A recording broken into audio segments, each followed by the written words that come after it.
to part 2 of the Dawntrail early access, or day 2, if you may, yeah, or if you must.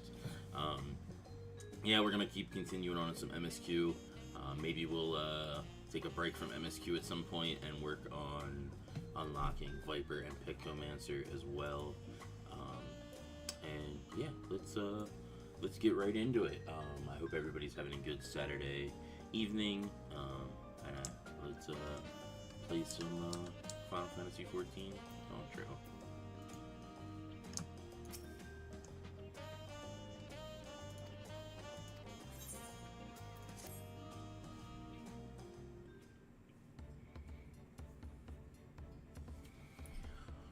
I've acquainted the twins with the city as best I could in a short time.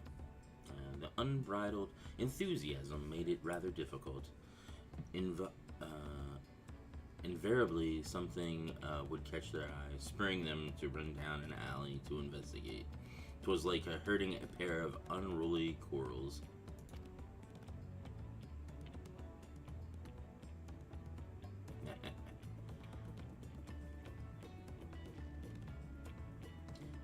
I understand all too well. Charlene had the same effect on me. Right then, now it's time we saw the inside of the palace. Papa will want to know I'm home, and to meet the allies I've chosen. Given how impulsive he is, though, there is no telling what he might be in for. What we might be in for.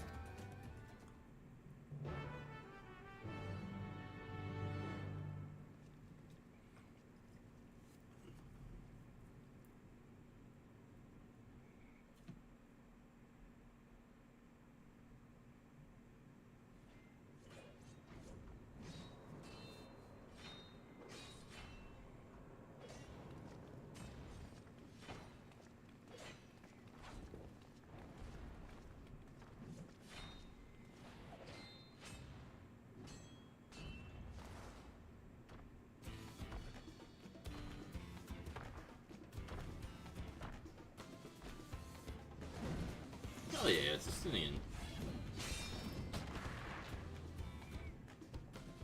Estinian? When did he get here? More to the point, why is he here? Oh, you know this man? Whenever my father spots a promising opponent, he invites them to Sunpurge to duel. Pressing duties or no, he can't resist a good fight. So the one Estinian is crossing blades with.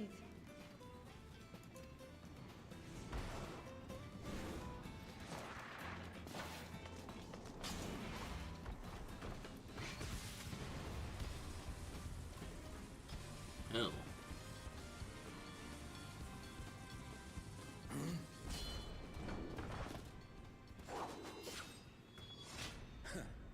That will do, Spearman. I will receive my darling daughter.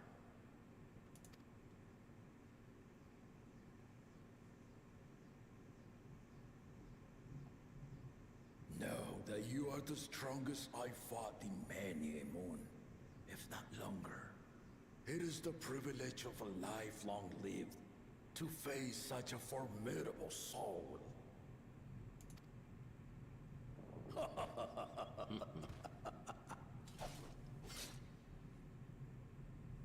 If it's formidable you want, then look no further than that man there.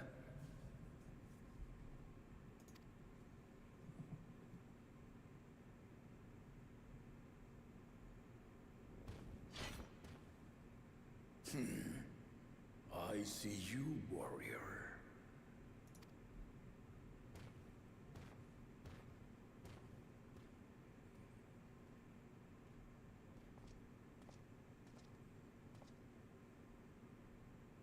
We had no idea you meant to visit Taral. I've seen what lies east. This time I chose west. And thus did our itinerant dragoon make his travel plans.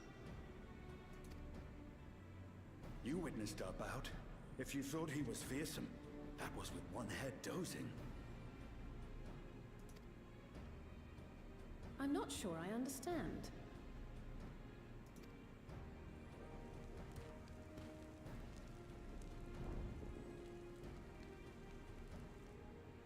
The old man has been feeling his years.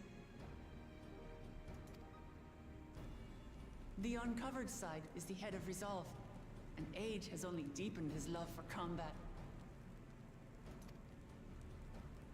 But the head of reason, wiser of the two, sleeps more and more these days. As I understand it, the veil helps with the restoration of his magical energies. Enough about me, Lamati. I want to hear of your adventures. Lamachi. A term of endearment. It's what my family calls me.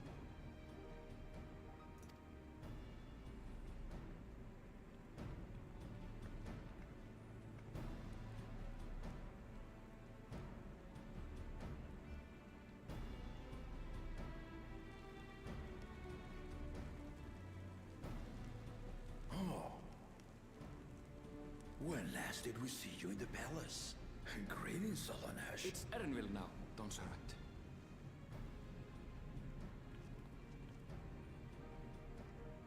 I took the name while abroad, and have since grown accustomed to it. Erenville, then.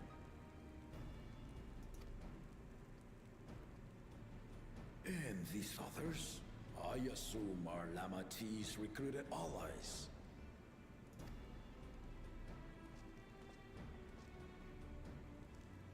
Ha! All-tempered steel. Yet as much as I'd enjoy testing their metal, the hour of the right is at hand. I will summon the other claimants at once. Then I shall leave you to it. Good fortune, my friends.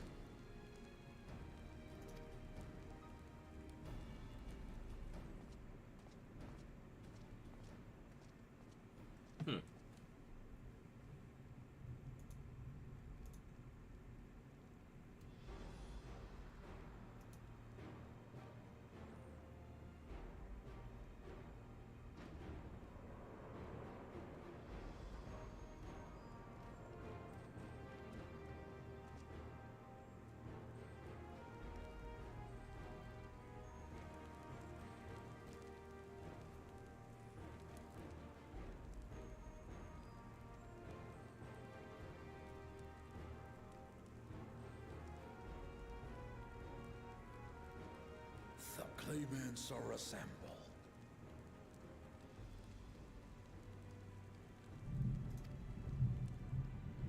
The first promise, Zorolja.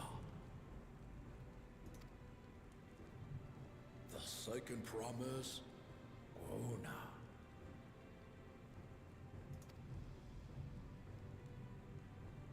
The third promise, Uklamat.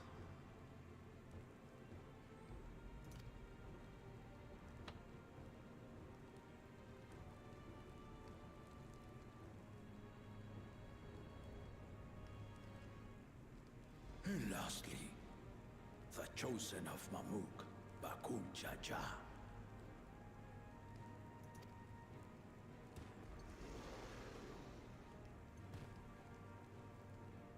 You four will compete in the right of succession, the outcome of which will decide who takes my place as Dawn Servant. I am not the man I once was. My wiser half sleeps the days away. And it is time I yield my position. But mine is a torch that has never been passed. Tuliyola is young.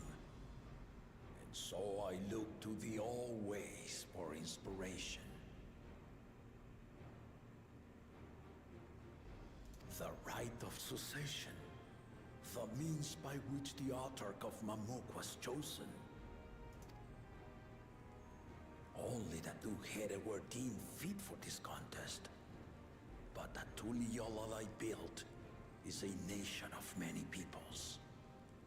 Our leader needn't have two heads, nor be a Mamuja at all.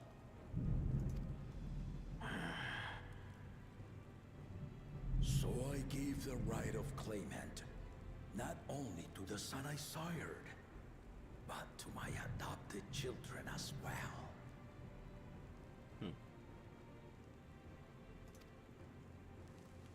Yet the opportunity to rule was still not equal.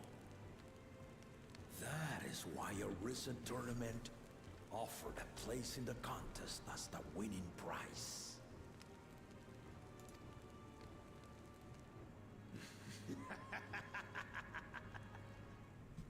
Now you have us to compete against.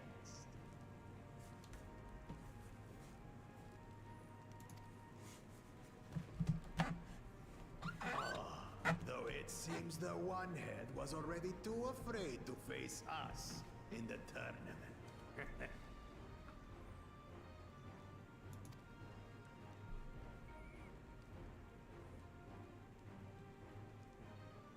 Our brother was in Shock Tural leading the Landsguard on a campaign to eradicate a Tural Vidral. Anyone with sense would know he was too busy for games.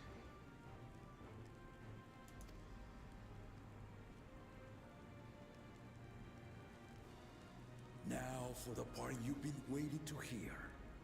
The nature of the contest itself.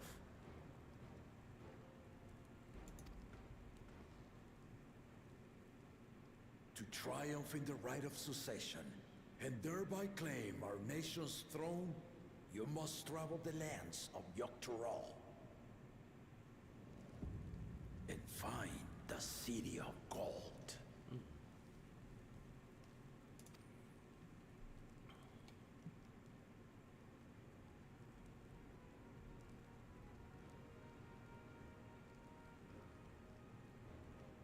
If I may, Father.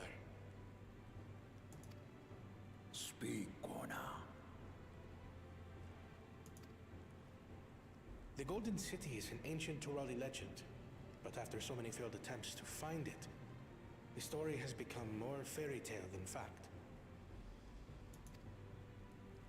If you would charge us with such a quest, are we then to assume you have proof of the city's existence?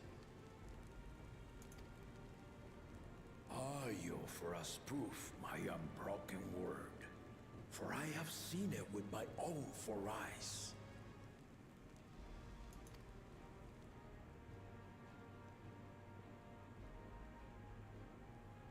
The city's real. All those years. This was before the founding of Tuliyollal. I traveled the lands of Tural with my companions. And we ended our journey at the gates to the Golden City. I mean to have you do the same. But in order to achieve victory proper, you need to break the seal I put in place.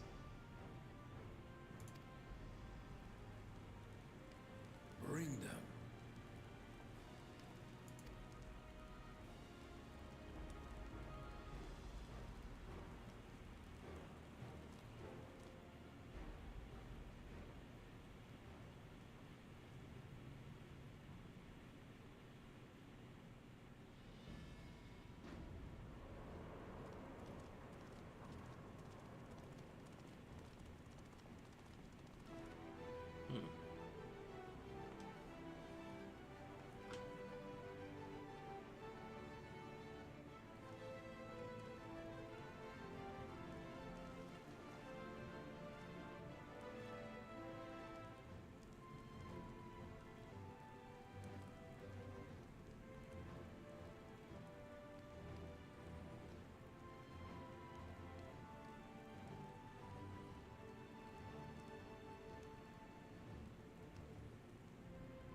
The Tuliyollal saga. retrace the path I walked to unite our peoples step by step. Along the way, 7 chosen electors will be waiting to measure your worth. Earn their keystones by performing the feats they ask of you. Once you've fitted each of the 7 tablets with the keystone, you'll have the key to unlock the seal on the Golden City's gates. So the contest is in stages, none of which can be skipped by rushing to the ultimate objective. Exactly. Exciting, isn't it? Martial tournaments, hunting festivals, and now this? You do so love your contests, Papa.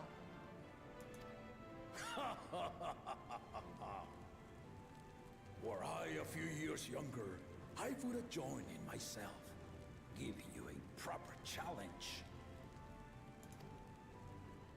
You may think the ride is tedious or nonsensical, or both, but I am yielding our nation's throne. Let me have this final indulgence. A waste of time. Just name Bakunja just successor and be done with it.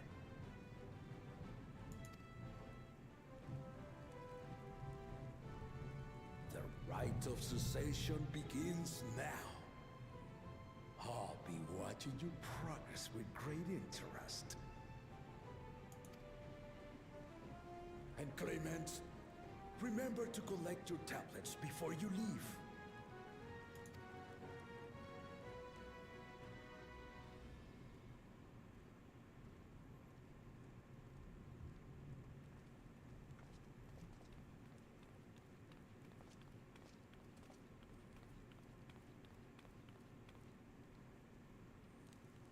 You are one of Lamachi's allies. Speak freely. I am Cryo Baldessian, representative of the students of Baldessian. My name is perhaps familiar to you? Ah.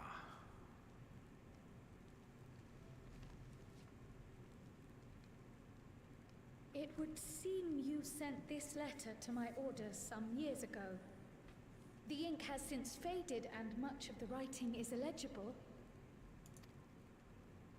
Even so, we managed to determine the essence of it. A request to investigate the Golden City, addressed to my grandfather, Galuf. Included with the correspondence was this earring. A fairy tale and a piece of jewelry were enough to convince my grandfather to sail halfway across the world. So there is surely some greater mystery at work here. On behalf of the students, I've come to seek clarification on the matter. Have you any knowledge you might share with me?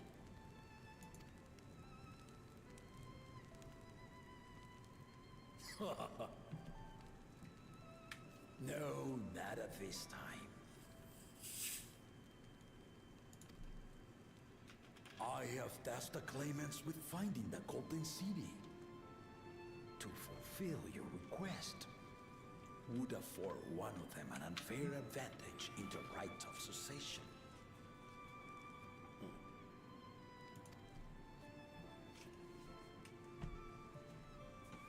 But once the contest is decided, I plan to entrust the entire truth to my successor.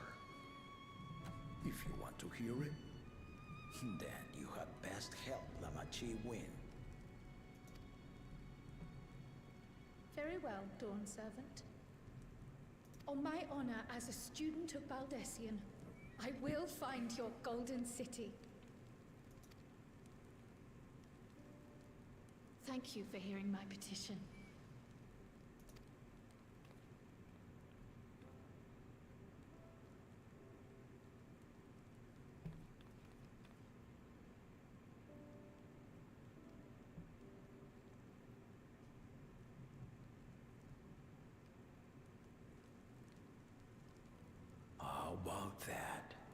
She's grown into a remarkable young woman. You should be proud, Galov.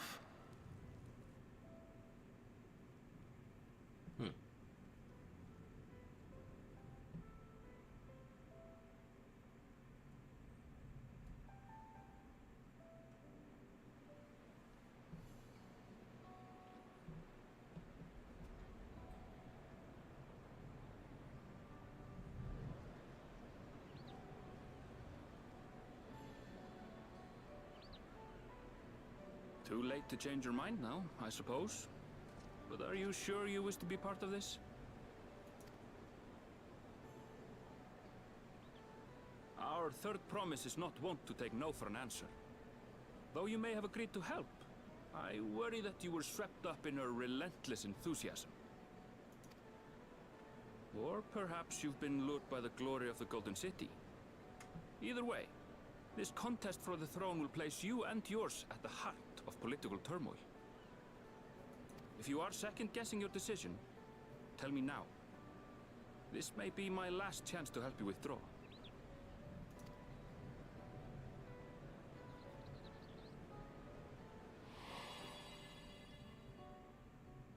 Life is a series of journeys, my friend, and there's no telling what awaits us on the long road. But what's important is to be true to yourself as you walk it. Only then can we hope to be content when we arrive at the end of one and step forward into another.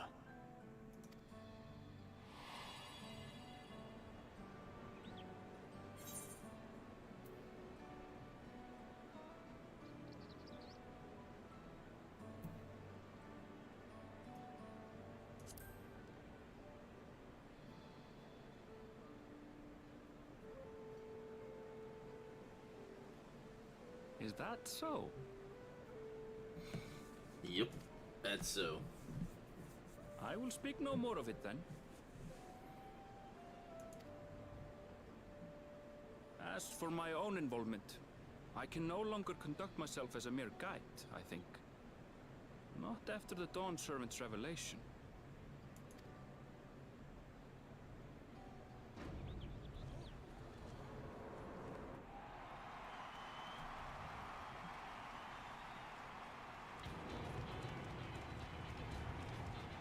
Here they come!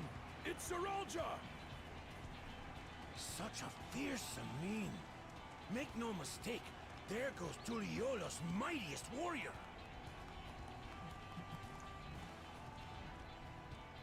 First promise, our village needs aid. The cold weather stunts our crops, and the children of our village go hungry. Once you ascend the throne, I beg of you, grant my people new lands, please! Saralja.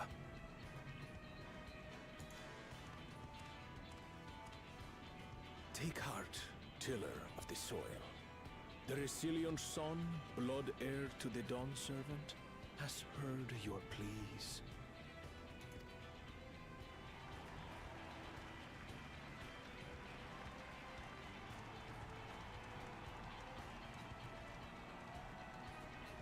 Soralja, the first promise and commander of the Landsguard.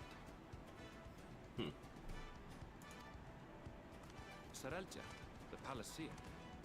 As he was so careful to remind the crowd, Soralja is indeed the natural child of Gulul Jaja. And Resilient Son, is that another title, like the first promise? After a fashion, common knowledge has it that two-headed Mamulja cannot sire children. Yet Soralja was born all the same, with the head of Resolve's features and the head of Reason's scales. An extraordinary example of life's unyielding resilience. And a warrior's reticence. He says little, but the way he moves... I know a hardened soldier when I see one.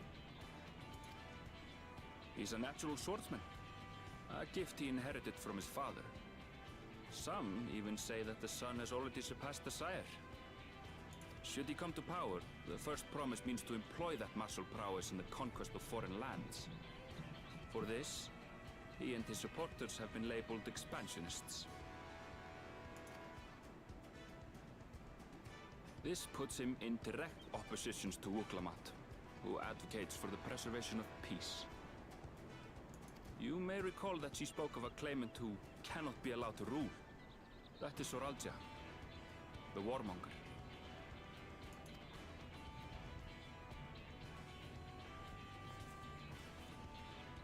Cryon, are you all right? The echo. It gave me a glimpse into Zoralja's ambitions. Deep and unknowable, like an abyss. Yet at the same time, a roaring, unquenchable fire. It was a trifle terrifying, to be frank.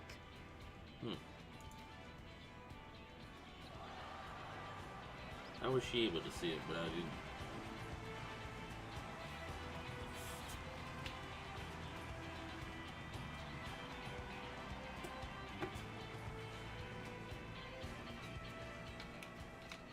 Second promise, you must bring us more marvelous conveniences.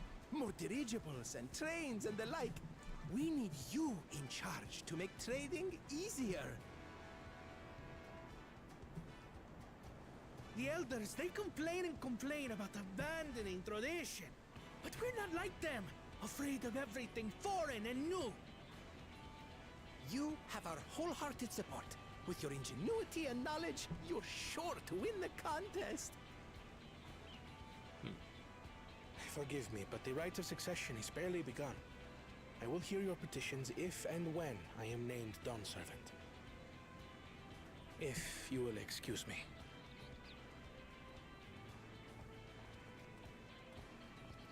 Plain spoken, as always. That's Arcona. Practical to a fault.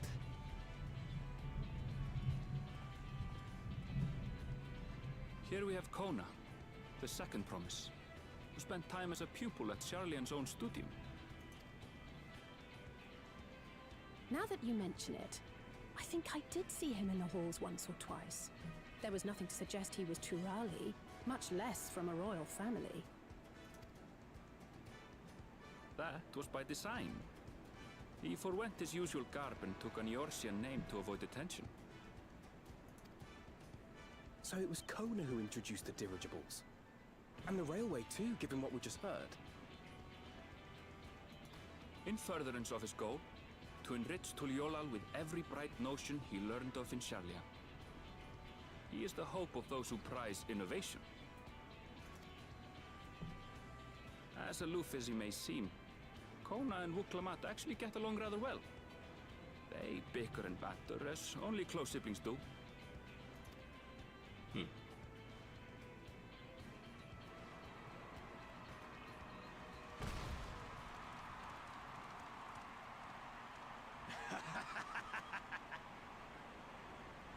How gracious of you all to cheer the lesser claimants.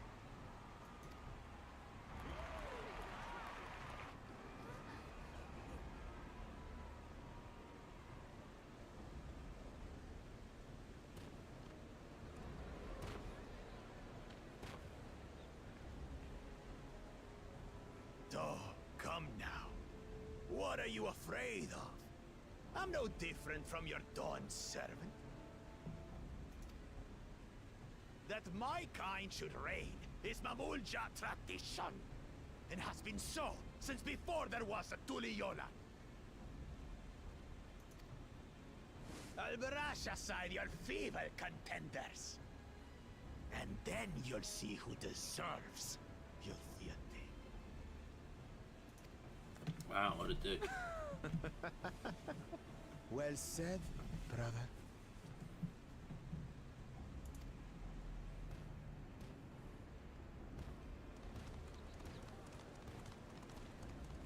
The Mamurja finally found peace in Tuliolal. I pity those fanatics are intent on keeping that tradition alive. The chosen of Mamuk, Bakul Jaja, winner of the recent martial tournament, and the only claimant not of the Dawn's promise. His strength is undeniable, but you see how he is. A few devoted Mamulja are his only supporters. What would he do with the throne should he win it?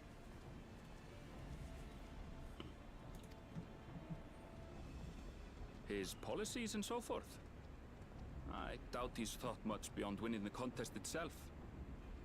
But one thing seems certain.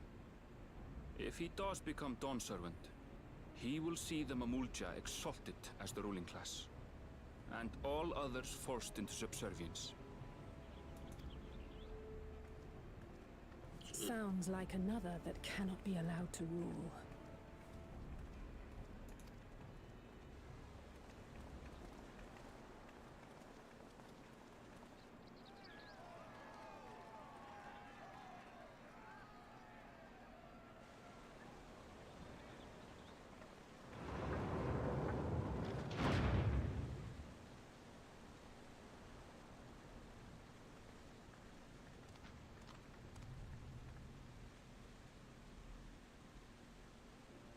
We wish for one thing and one thing only, Third Promise.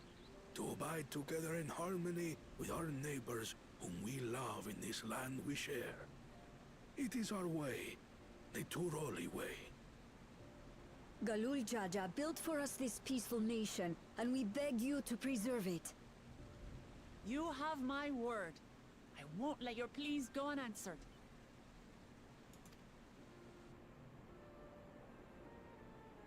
Until Tuliolal was founded some 80 years ago, this continent was ravaged by war. The eldest among us remember that dark era, and they are Wuklamat's most ardent supporters. Apologies, it's hard to get away. This is Namika, my childhood nursemaid. She's been like a mother to me my whole life. I told her it wasn't necessary, but she insisted on seeing us off.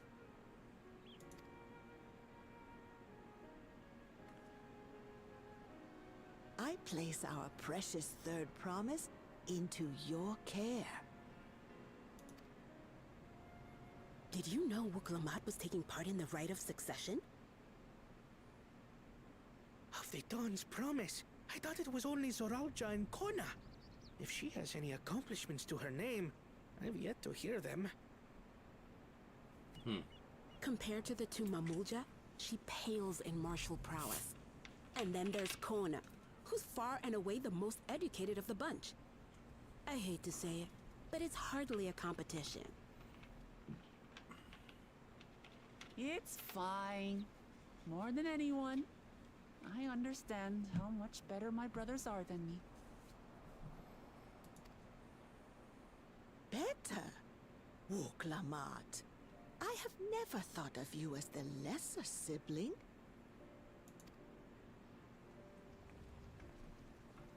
Your brothers may excel in their respective ways, but you boast qualities that both lack.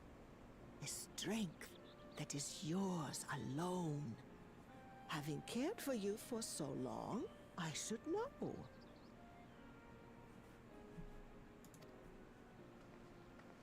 Thank you, Namika.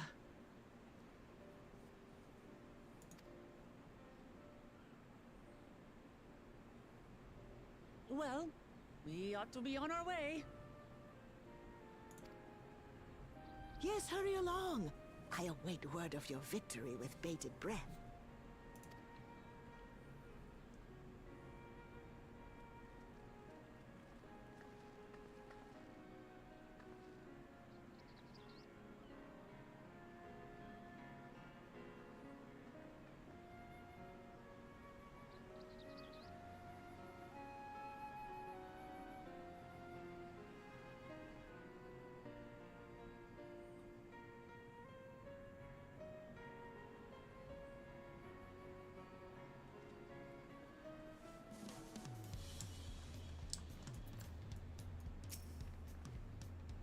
Well, so much for the brief reunion I had in mind. Papa is not one to waste time when he decides to act. Excuse me. I'm used to it by now, of course, but others are often caught off guard. In any case, we should talk about how we're going to find the City of Gold. All we have to work with are the 7 tablets and their connection to the Tuli Yolel saga. Might I suggest first comparing the tablet against the pillars? We would check for any discrepancies between them.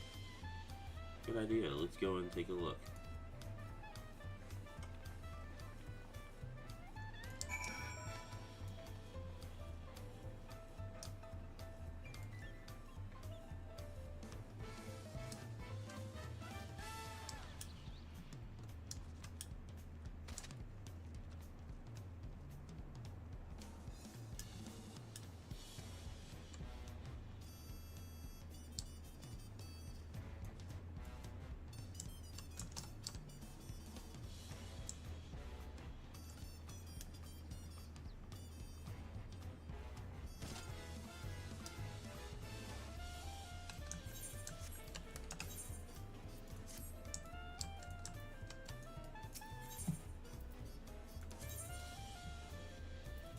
I might as well set this as my home.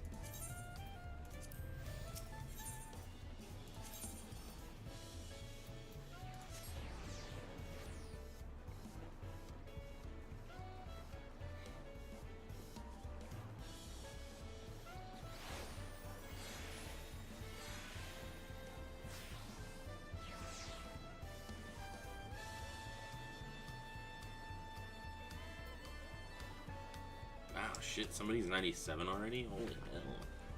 That's crazy. People are nuts when it comes to leveling in this.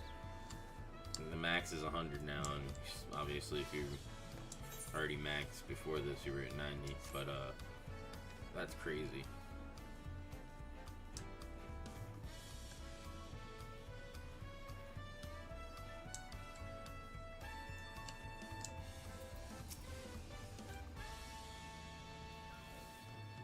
Everyone. We'll Clement the tablet if you would. Of course.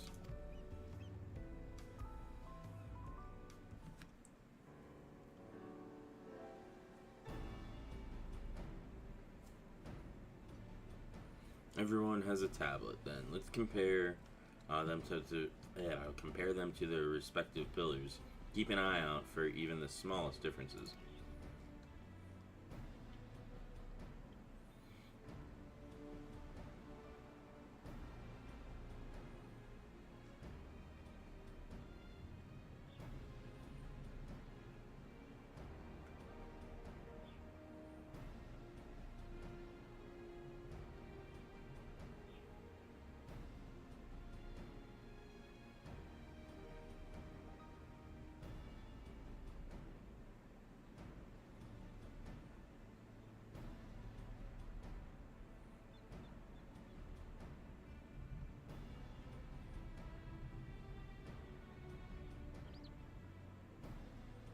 Unless I'm missing something. The glyphs appear to be identical. Their only difference being that the tablets have hollows where the keystones are to be fitted. So now that we've established that the scenes are the same, where do we go from here? The Dawnservant said we were to retrace the path he walked in reuniting Torel's peoples, and we would encounter 7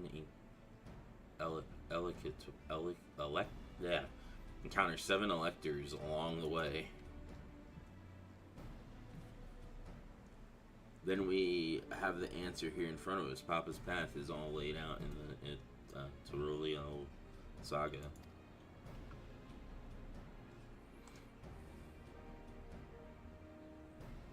The events the glyph betrayed, do we know the exact location where they took place? If one is close, we could go there and search for an elector. That would confirm we're on the right track.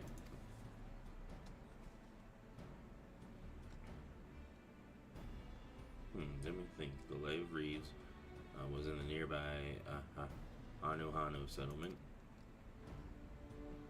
Papa took me there once. It was during festival season, and the whole village was alive with good cheer. And there's also the Layer of Gold.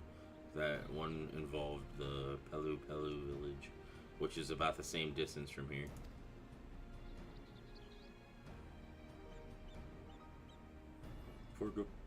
Before going anywhere, we should ask around about the road ahead. I heard a lot of talk as we toured the city about the storm we passed through at sea. Apparently, it ravaged Yogg-Toroil 7 days ago. Since our roads are not as well paved as Eosia's, they're more susceptible to damage from natural disasters. If we want to avoid wasting time taking a dead-end trail, I suggest we spend a few moments making inquiries.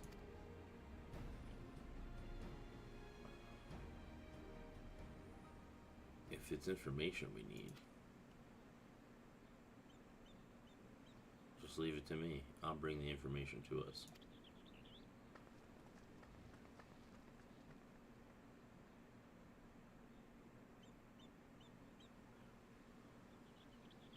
It would be prudent to ensure we're prepared for the journey.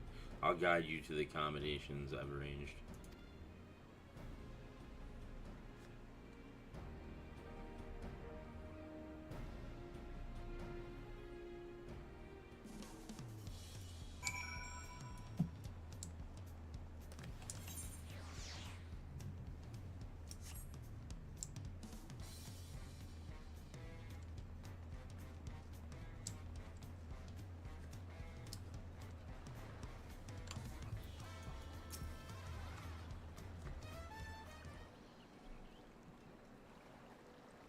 That's right.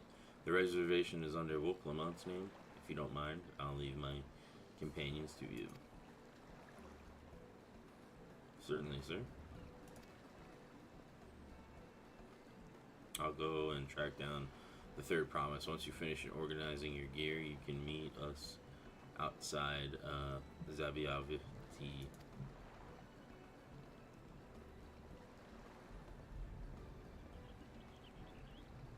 Greetings, visitors to Turlial, and welcome to the Farard cabins. Whenever you are ready, I will show you to your rooms.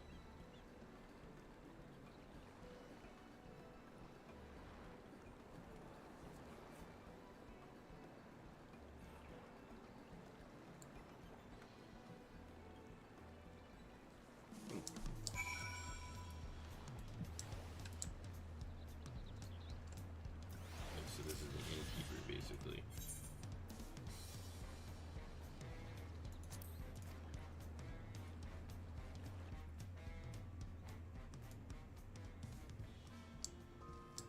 Oh, nice.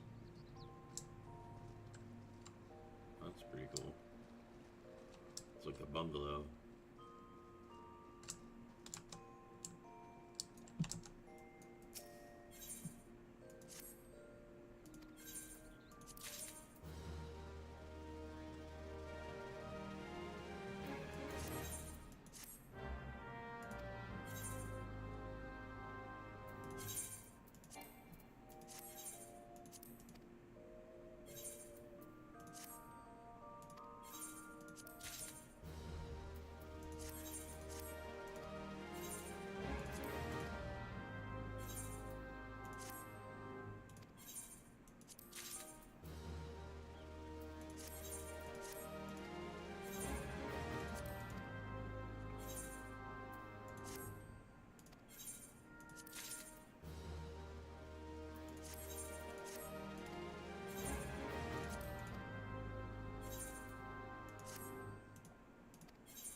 trust you to be the keenest to head out, Angelus.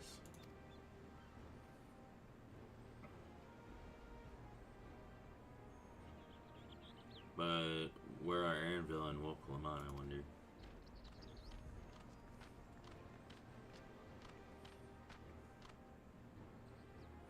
Oh, good.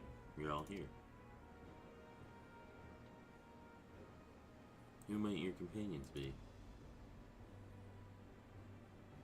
Seeing as we needed information, I thought who better to get it from than the locals. These two hail from the village we're thinking to visit.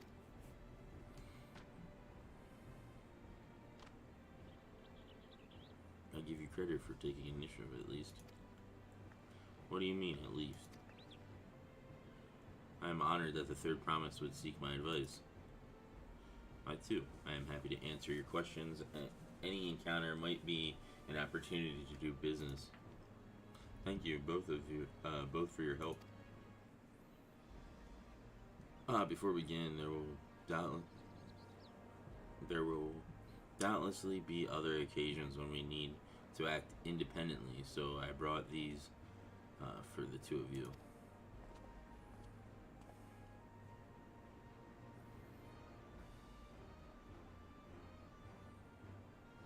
What is this? It's called a link pearl, a gemstone harvested from a special shell. When linked together, they allow people to communicate across great distances. Is that so? What a handy thing to have.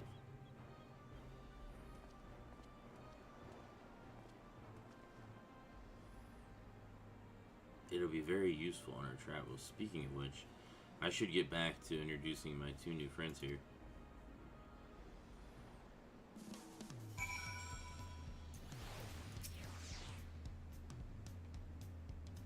Please ask anything, I'll gladly tell you what I know.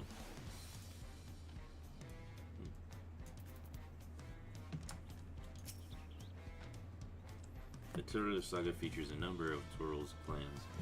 Two of those, the Hanu Hanu and the Pelu Pelu, have settlements relatively close to the city, so I brought a representative of each. As I mentioned before, the Hanu are a cheerful people who love their festivals. They make their appearance in the Lay of Reeds and their home village, Okanu, or Okhanu, is located in Kazuma-kuka. The other smaller fellow is one of the Pelu, a clan of business-minded folk from Workopacha. They appear in the Lay of Gold and craft all kinds of marvelous goods at Wachanupelo, their village. Now, as for deciding which village to visit first, why don't you put that adventurer's instinct of yours to work for us, Angelus? Pick our destination.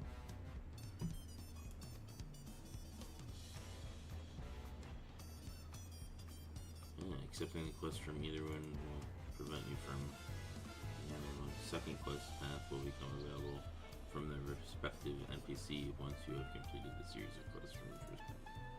Furthermore, yeah.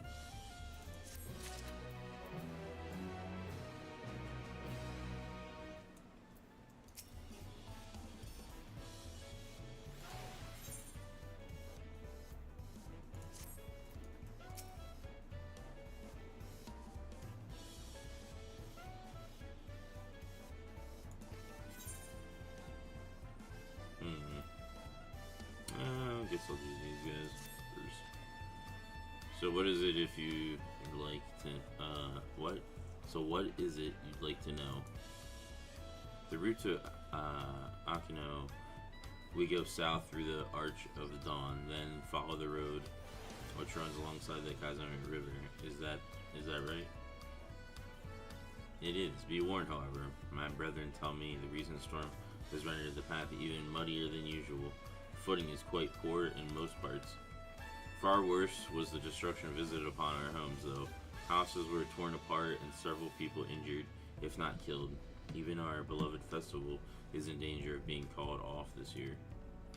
If you do still plan on going, I must urge you to proceed with caution. We'll be sure to watch our footing, thank you.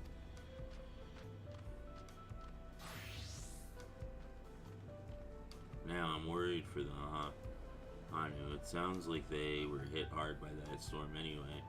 If we're bound for time, we should head over to the Arch. We'll be back to talk to you in good time, Master Merchant. Meanwhile, you can eat and drink your fill at Zabia Tray. That's all been arranged.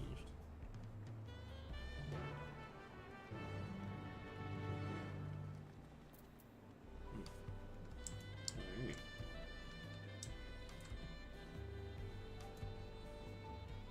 Wing of Protection.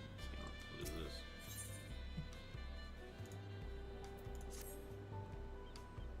You there. You are Angel's River, not an adventure from across the waters who has been lending the third promise his strength. You've been well met. To tell the truth, I have been meaning to make your acquaintance for some time. I have a proposition for you. You're familiar with the Orsian hunts yet? We have something very similar here in Talaluya, and I've heard much of your philanthropic spirits, not to mention your capacity for violence. We should very much like to recruit you to our cause. If you are interested, speak with an associate Bal and is a master of the hunts and administers to the bills in the square overlooking the port. Tell him the Wing of Protection recommended you.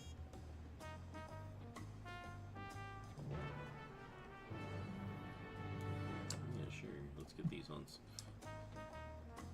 taken care of. Dude, what the fuck? The layout of this place is fucking weird.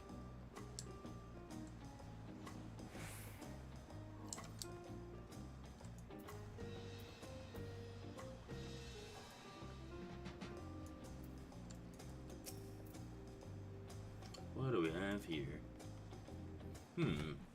Your posture could use some work, but you've got good eyes. Eyes that have seen a few things. You're here to sign up. Going in protection range, you do they? Well, we're always on the lookout for new hunters, and if you're good enough for Wak Lamont, you're good enough for us. Pleased to have you with us, Angela. Suppose I better get down to the introductions. Or maybe I don't need to. This whole idea came from your side of the sea. After all, it was Kona who showed us your ways. Either way, I'll keep it brief. Our hunts work much the same way they do in Eorza. We put a bounty on those beasts that prove themselves an enemy of the people. You kill them and bring us back the proof. You get your reward.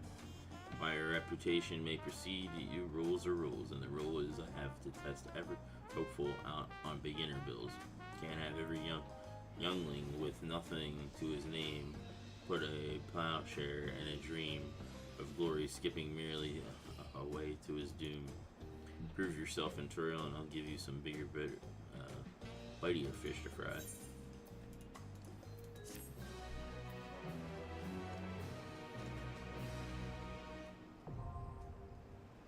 Dawn hunts are now available.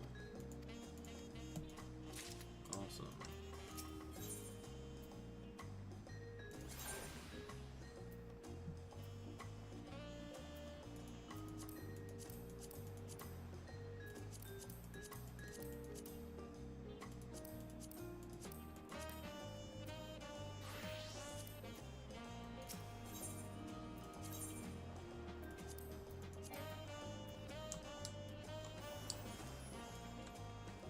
You can only do one at a time.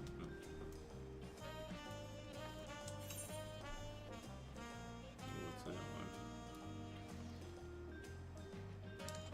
Try and get all these blue ones done first.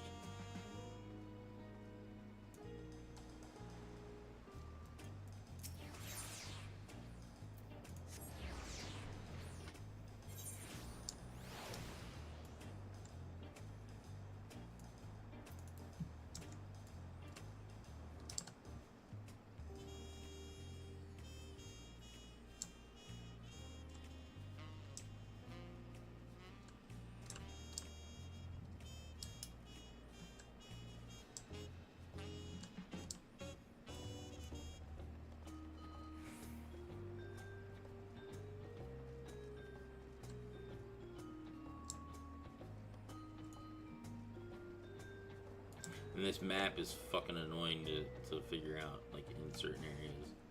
Like, where is that? Like, is it above or is it below?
Oh, fellas, am I right? You fancy yourself much of a sightseer? Dear old Millith gave you her journal. May what a small world it is. Just happens that I'm her cousin, Elspie Ironheart, at your service. Well, if you've met cousin Millith, I'm sure you can guess why I crossed the salt. As they say, this continent is positively green with sights unseen by Orsian eyes, and I'm here to discover them all. My twin sister and I that is, you see, I had more interest in Yalk, while she was drawn to the vistas of Zak. So it was that we parted ways at the bridge, each of us touring half of Toril. So give me your sightseeing log then.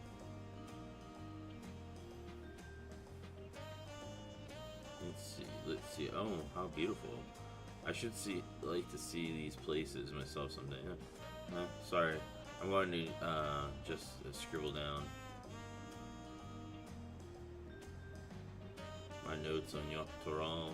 I included what my sister shared with me of Zak Toril, but I'm afraid it isn't much.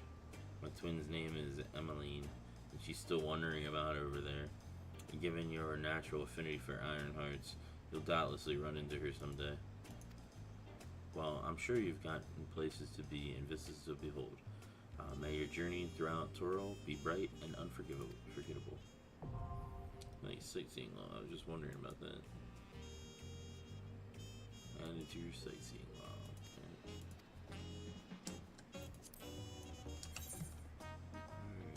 Anything else in here? Doesn't look like it. What is that? Those are just regular side quests. So yeah, it doesn't look like it.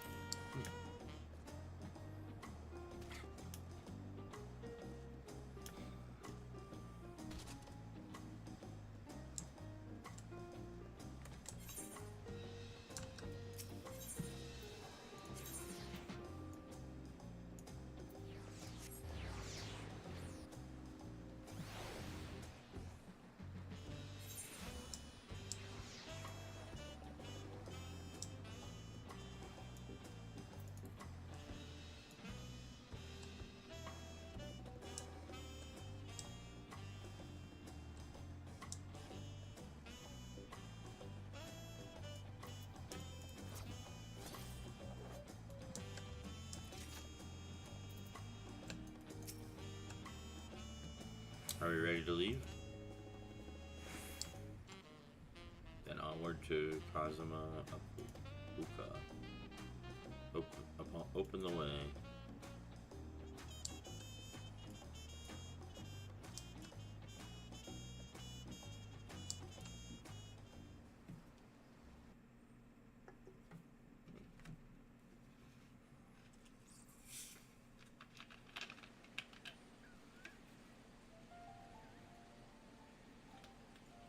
Kosamauka, the land of rainbow terraces. It commands the gaze of all who visit without fail. The many-colored marvel. An endless torrent of water cascades over sheer cliffs to shape the wetlands below. To its relentless flow, all life must yield. Together with Wuklamat, we proceeded along the marshy trail, a road upon which the Dawn Servant and his comrades once traveled.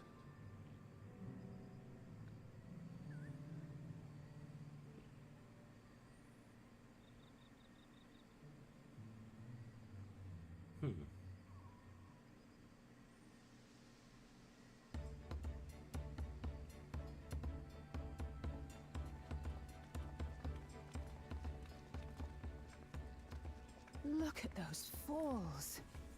Even from this distance, you can feel the weight of that water.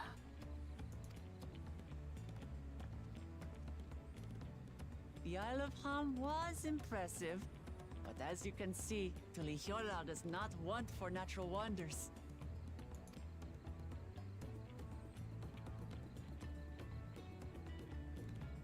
The ground is swampy, so watch your step. You wouldn't want to fall into a bog.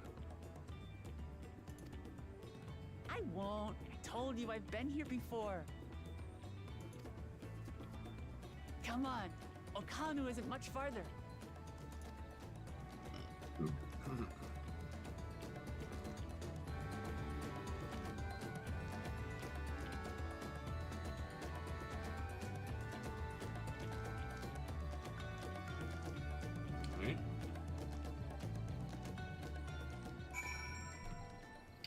Speaking of, I want to check out that mount that I got. Nice. So here's that mount that I got for the Mountain Dew. It's pretty fucking awesome. I can't fly in there because I don't have the things yet, but it's still pretty cool.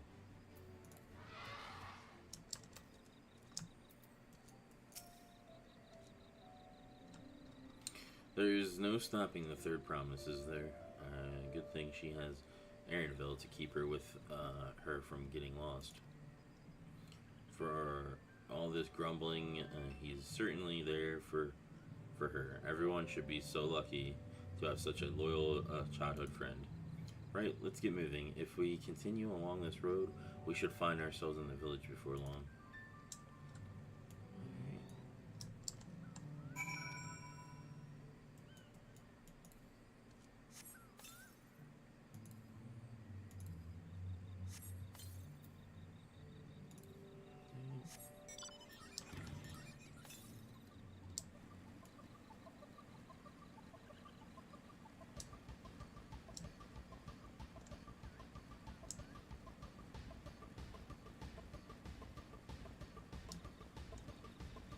Some of these ether currents while we're at it.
everyone has arrived, and none the worse for wear except for a certain third promise who slipped in the mud despite my explicit warnings. Hey, I asked you not to say anything. Anyway, this is the Hano village I was telling you about. Hano.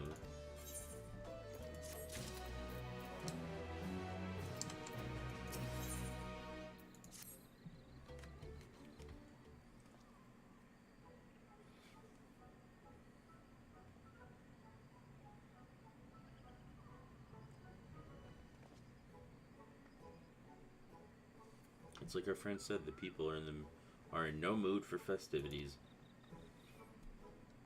I can only assume they are still recovering from the damage wrought by the storm. Indeed, well, let's do what we came to do and find this elector.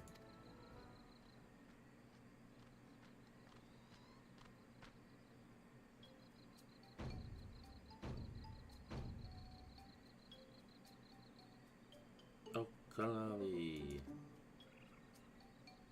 Oh, what now?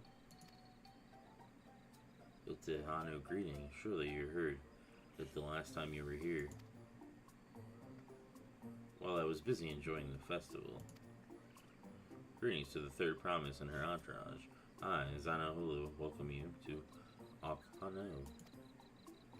As an elder of my people, I shall also be filling the duties of elector during the rite of succession.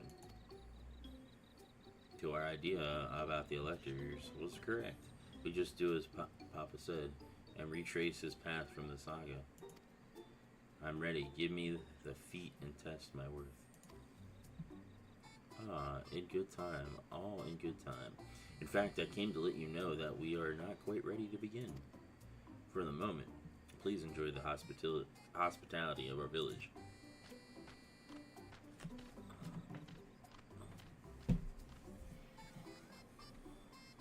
Should we poke around a bit then? We might pick up some clues about the feat. Prepare ourselves. That's surprisingly prudent of you. What? You think I'm being too cautious? No, I'm impressed is all. You would admire and respect your father, who is prone to just decisive action, so I expected you to rush in first and ask questions later. Or never. I do look up to Papa, but you should know that he has a pragmatic side too. The head of reason is the thinker who takes time to consider all the possibilities. With the long naps he takes these days, though, the head of resolve is less restrained by his wisdom. I can't fault you for thinking that's all there is to him, but there's more to the Dawn Servant you've seen thus far.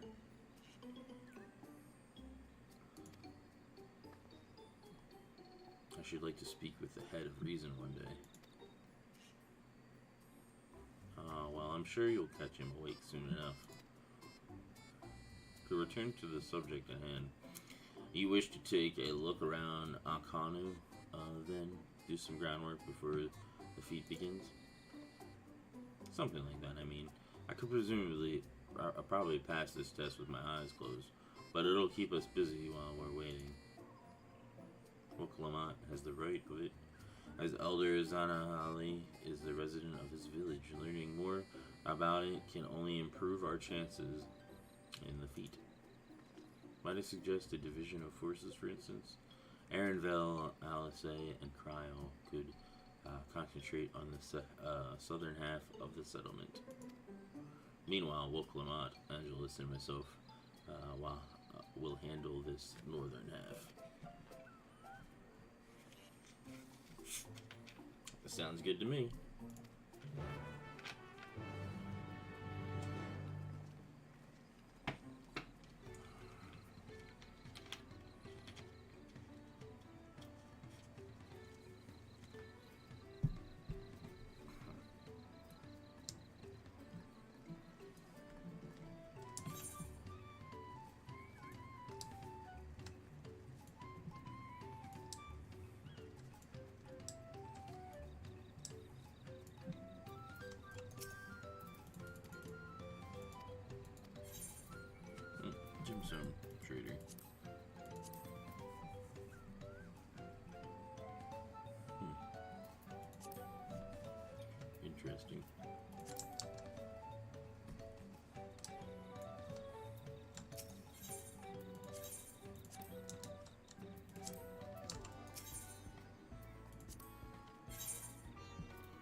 kind of looks neat. It's not very... Dude, the designs for some of these slides, like, really annoy me. They're not that great.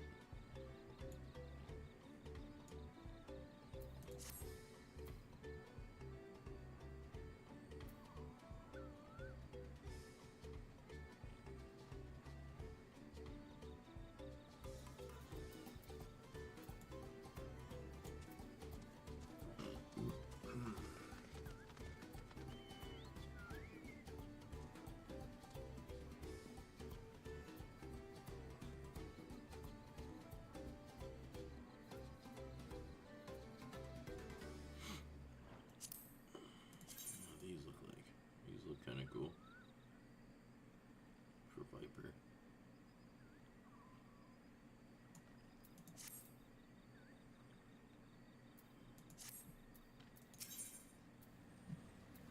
Oh, since I can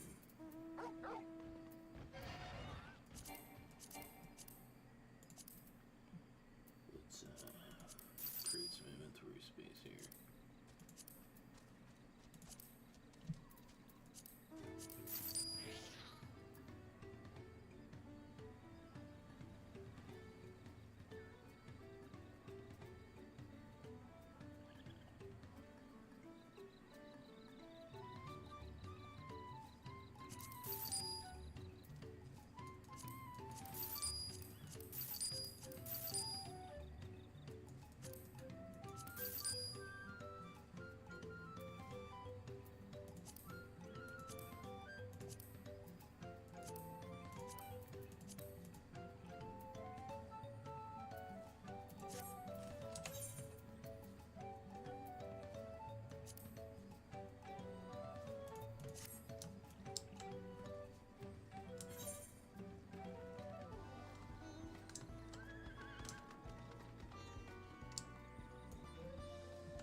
The gaping hole in the wall and missing portion of the roof are clear.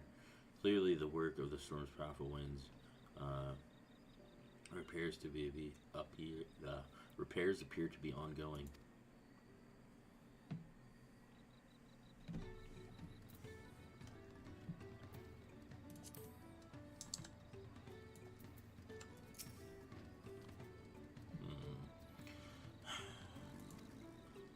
You heard from the storm.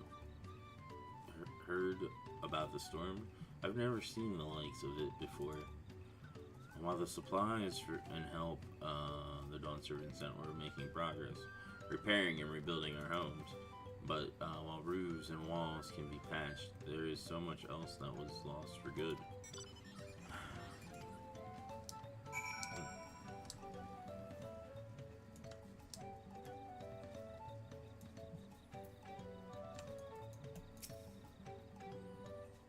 A lot of houses are still damaged, and the Hano I've spoken to are not their usual cheery selves.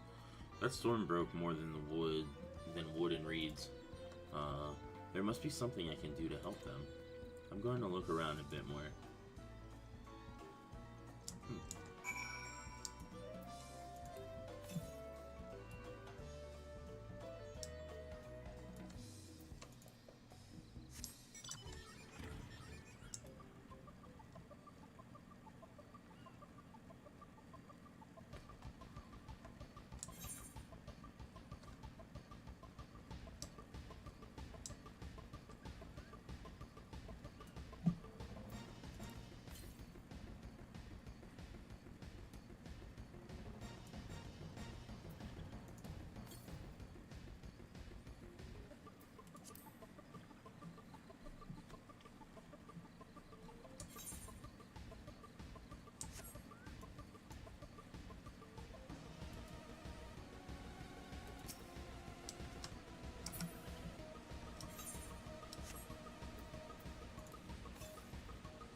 always forget.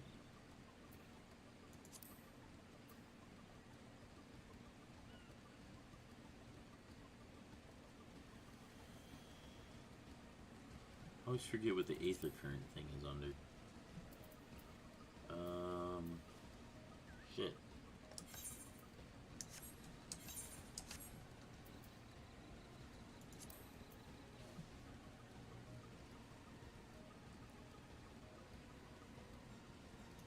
Sightseeing.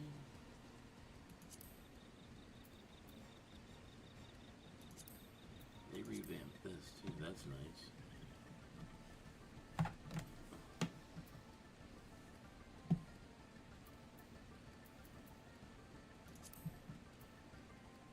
Oh, it's under this, I think. No. Wait.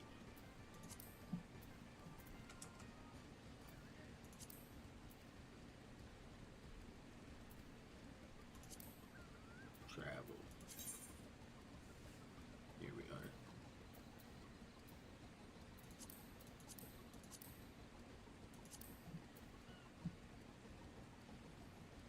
So, okay, this 5 are quest related, and the other ones aren't.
Holy shit, southwest.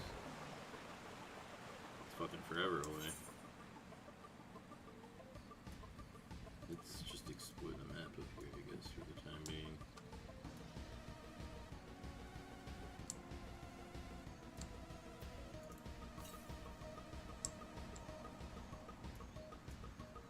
At least you get experience for exploring, so that's a positive.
up.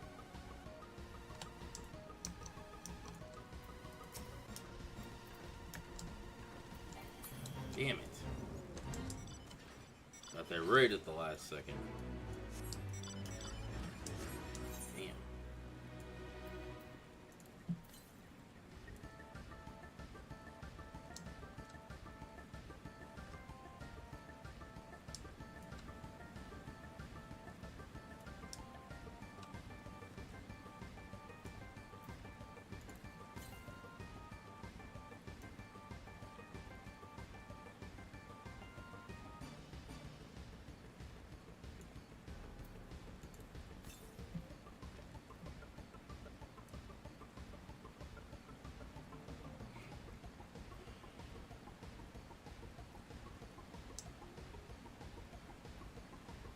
Holy hell.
shit.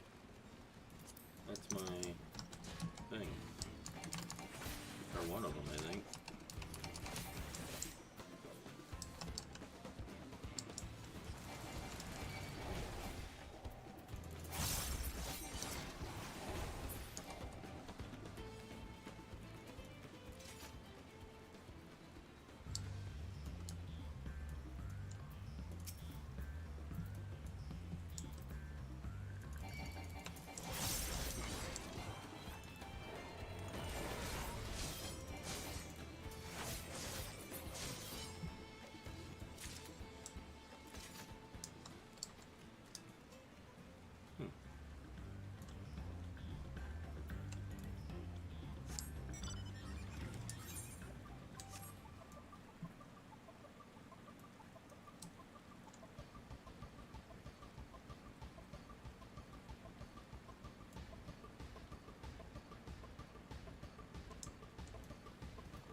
Woven from reeds, the boat-like vessel is reminiscent of a bird.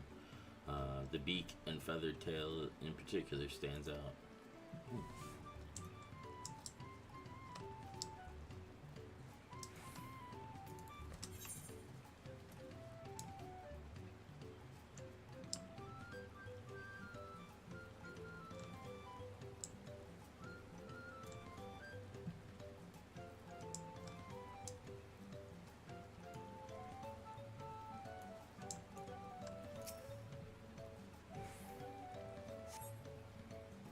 Dry and shrunken bundles suggest the reeds were harvested some time ago.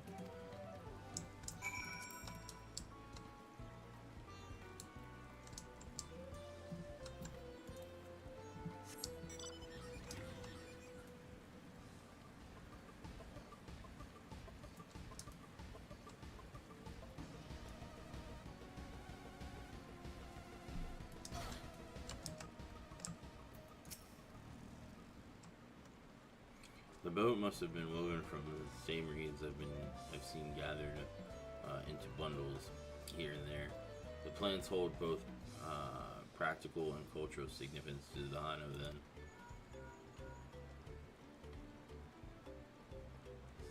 Hello, can you all hear me?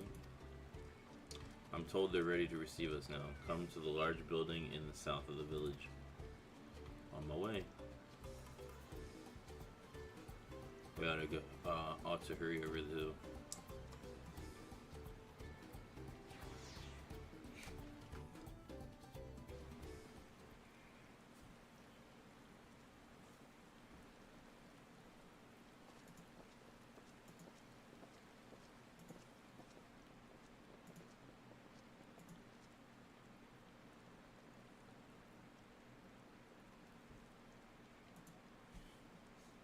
No sign of Zorolja or that oversized lout.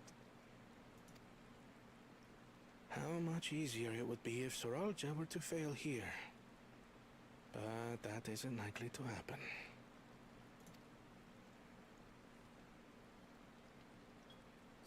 Honored guests, I am Zanuhali, Elder of the Hanu. I am also an elector, charged with judging which among you is worthy of ascending the throne. Without further ado, let us talk of the feat. Not so fast. Surely you couldn't begin without us.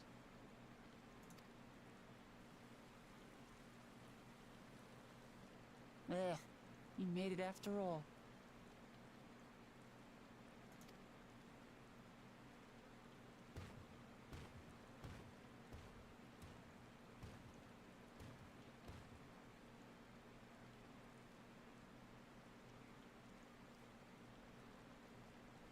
No need to fuss.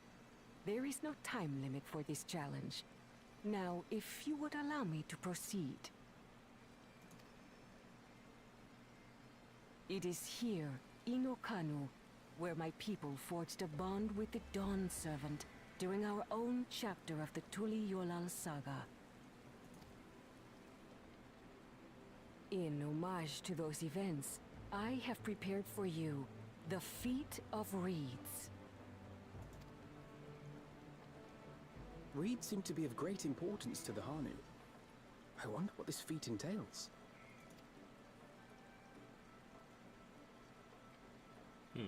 We use reeds in every part of our lives, be it as food or weaving material. But look around the nearby paddies, and you will see that this season, our crops are failing. How fortunate, then, that my appointment to Elector coincided with this predicament. For surely, those who aspire to be Dawn Servant would find the matter of an ailing harvest a mere trifle to resolve.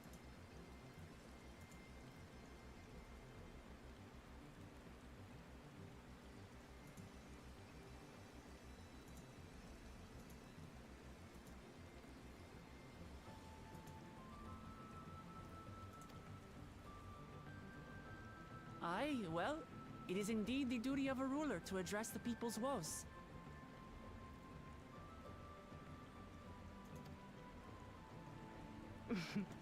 Exactly, exactly. Do well in this, and you will earn my keystone.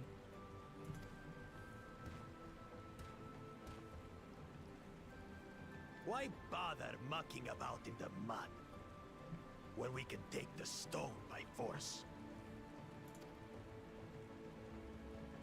Oh, mercy me! You are a hot-headed fellow, Bakul Jaja. Some electors may enjoy going toe-to-toe with scrappers like you, but I refuse to entertain your base instincts. Yeah, eat a dick, dude. Arrangements have been made. Should you attempt to engage a feat giver in combat without their consent, word of your immediate disqualification will be sent to the palace. If you're still feeling feisty, then by all means, draw your weapon.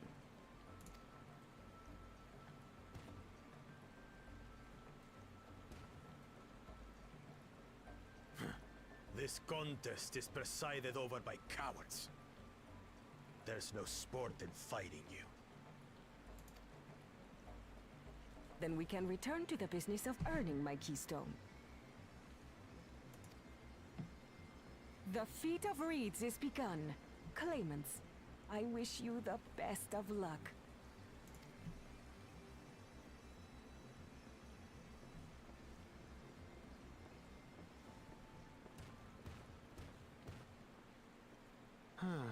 The clever kitty crossed the seas to study foreign novelties. He might know tricks we don't. Tricks we can use. What of Little Miss Mittens? You know the answer to that. Compared to the first and second promise, she's a distant third. Not even in the running. Then we see eye to eye on this, brother. Being Bakul Jaja so long with me has rubbed off on you.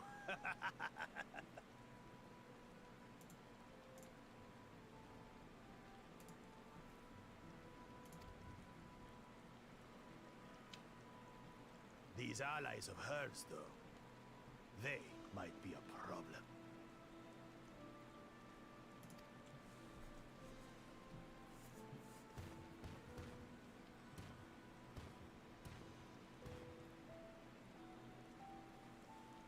Damn it! I'm just as qualified to be here as they are. I'll show them. Easy now. There's no time limit, remember? Let's keep calm and think things through. Right. You're right. I won't win against that lumbering Vidrol by losing my head.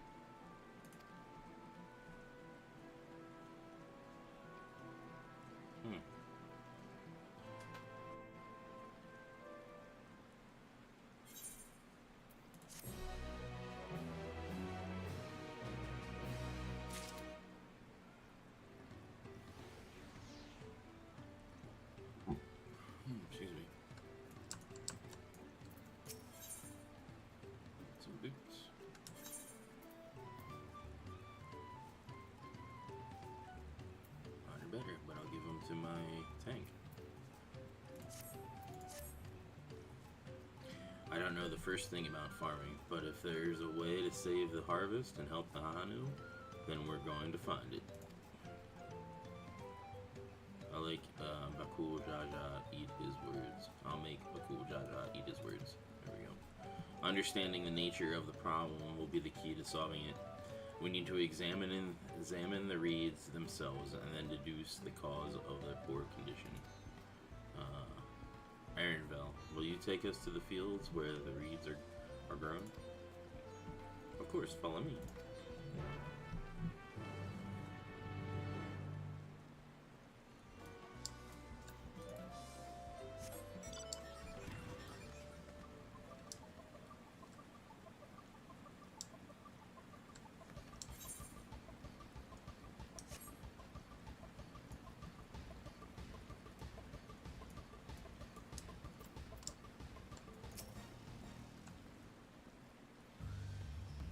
You can all stand back. I'll get to the bottom of this problem in no time.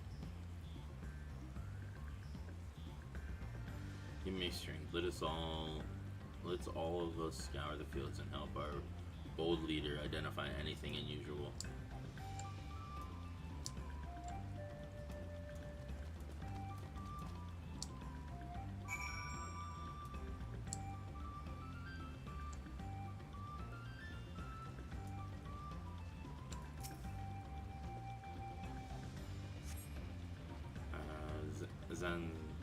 As I know Holly described, the reeds appear wilted and unhealthy.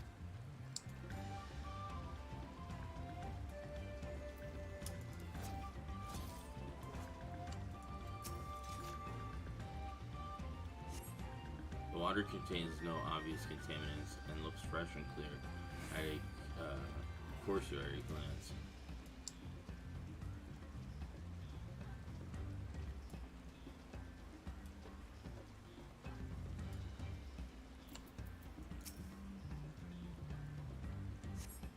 A small frog catches your eye. Strangely, lackadaisical, it doesn't even bother to hop when it eventually scurries away.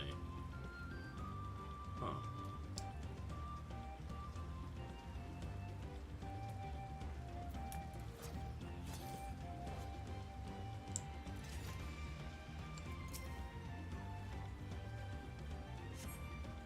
So in the patties is as one would expect, rich in color and suitably moist, not dry nor flaky.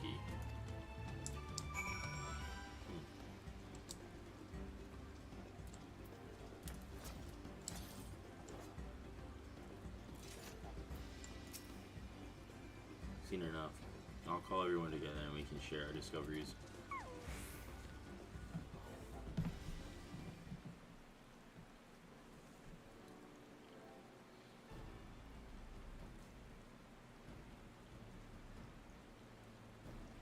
Well, what do we think? Any obvious problems?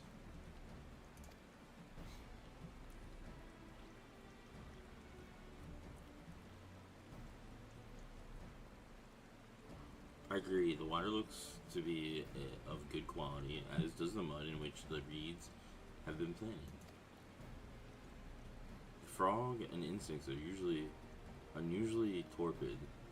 This suggests the problem is affecting not only the reeds, but also the creatures which live among them. Could something invisible to the naked eye be polluting the waters? Or the water? We would need an alchemist to know for certain.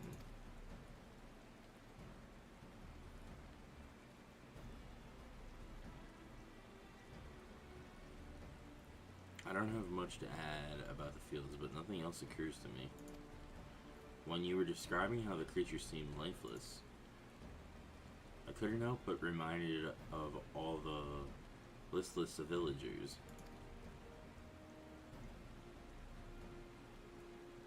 They suffered a terrible tragedy, I know, but there is another reason for their flagging spirit, I believe.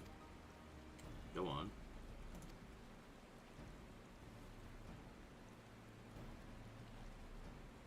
The festival. This is traditionally an occasion for celebration and renewal, so without it, the Hano are struggling even more to recover. The last time I visited the village was in the middle of the festivities, You'll never see the Hanu Hanu more joyful and alive. It is an indispensable part of their culture, and its absence will only compound their woes. So I say we help them put on their festival.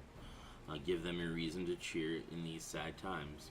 Who knows, maybe facing one problem could lead us to the solution for the other. Stranger things have happened.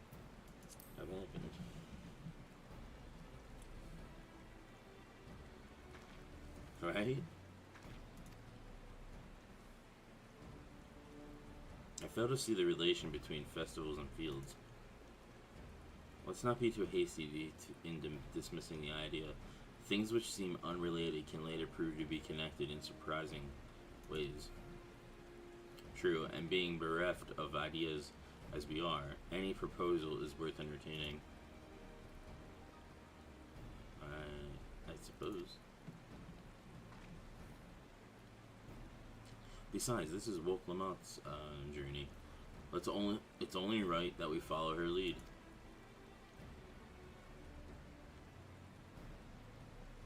Thanks, everyone.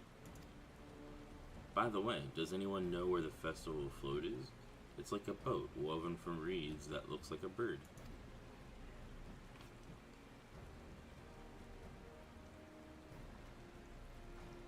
In that big building to the north. Let's go and see it.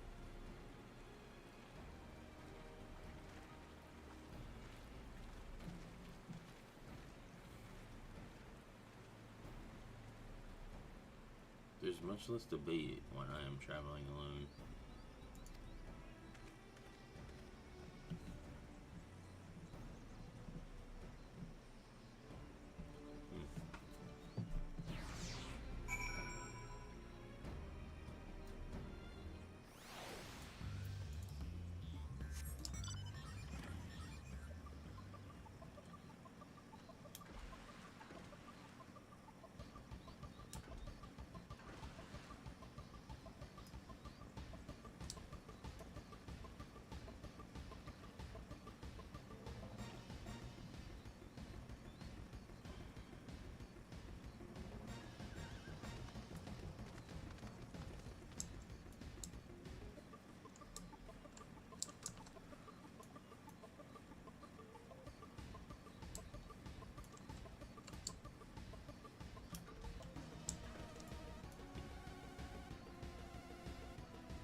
Yes, this is the float I remember.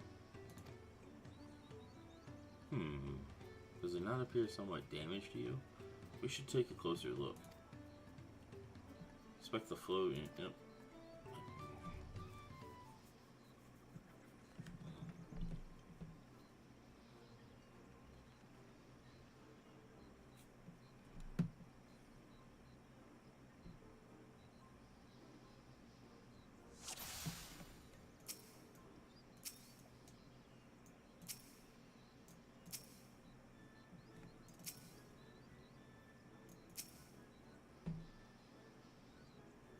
Oh dear, one of the bird's eyes seems to be missing a gemstone.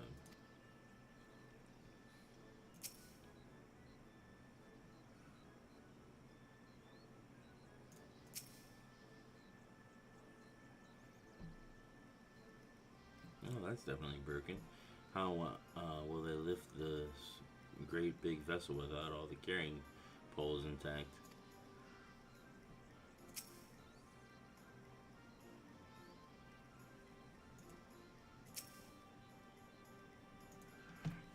God damn it. There we go. These tail feathers have seen better days. I swear the colors were a lot brighter the last time I saw them.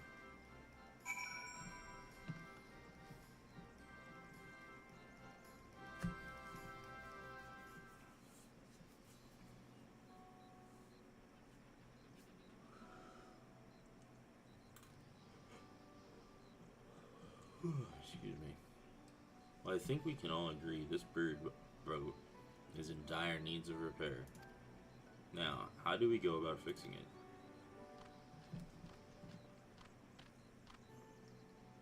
What's going on here? We were admiring your festival float. It is a shame it is in such a poor state due to the recent storm, I gather. Yes, we had to leave it exposed while we ushered our people to safety. With the float in this condition, then, there can be no lifting of wings, no Ihihana, that's what the festival is called. I want to help you hold it. Have you not seen our village? Homes are ruined. We're struggling to make repairs, and you want us to hold a harvest festival? I know how it sounds, but giving into misery never improved anyone's situation. A celebration of life and growth may help give you the strength to work through tragedy. The role of festival leader is mine this year, and there's nothing I would like more than to lift everyone's spirits. But we don't even have enough material to repair the float. We need abo kikza for the missing eye, oyopo wood for the poles, and the feathers from the winch chosen to adorn the tail. Two of these I know. Abokiza is a type of precious stone used in arcane equipment, and Oyo-Ipo wood is an essential for crafting and ceremonial instruments. These chosen feathers, however, the ones chosen is the victor of a competition in which the contestants see who can blow a feather the furthest using wind magics, and that's something of a problem right now. We Hano are gifted as at employing such airy sorceries, but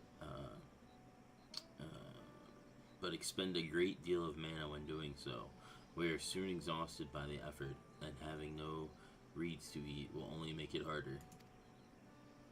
I think I understand your vibrant reeds grow quickly and vigorously, so much so that they stifle the development of nearby plants.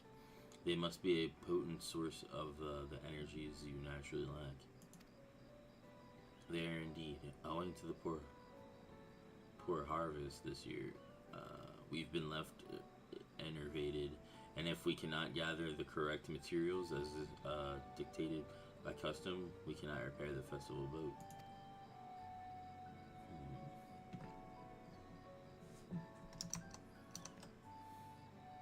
Hey, Surfing Jake on authentic rice. Yes. Surfing Jake owns. Welcome. Oddly enough, we may have just stumbled upon our solution. The wind's chosen would by necessity have a natural gift for manipulating magical energies, which means any feather taken from the victor should be high in etherical conductivity. The float's construction also requires a stone used in arcane equipment, as well as timber favored for ceremonial tools. The demand for such specific materials must have an underlying reason.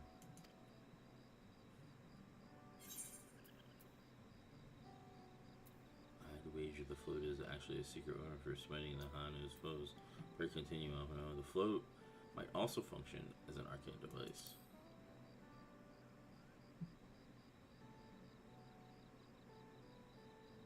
Precisely what I was thinking. The boat of reeds is in fact an arcane focus of some kind.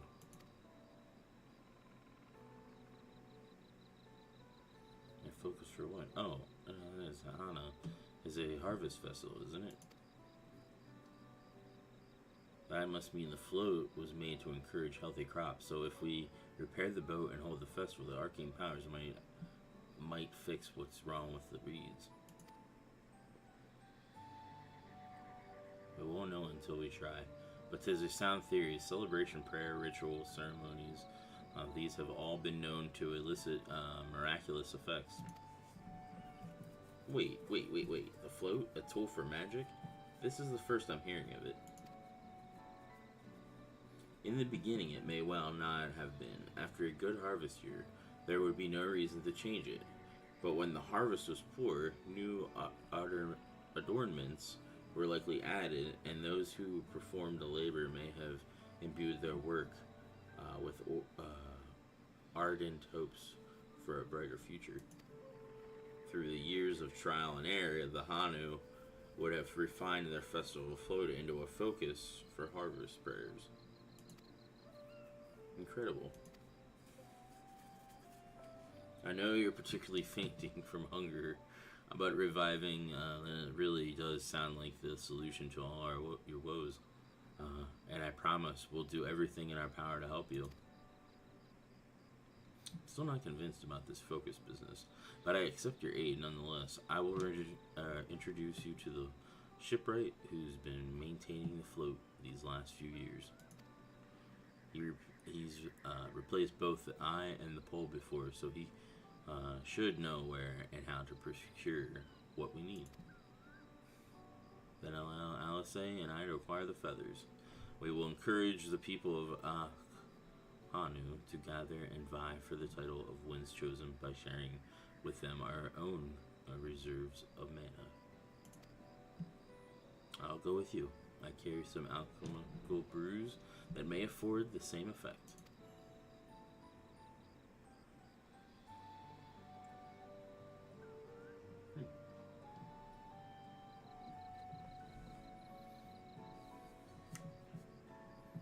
The three of us will visit the shipwright then. Now, without me, I've worked hard to fix the float as best I can, and the responsibility is mine after all. I've not introduced myself, have I? My name is Linu Hanu. Nice to meet you, Linu Hanu. And certainly, let's all go together.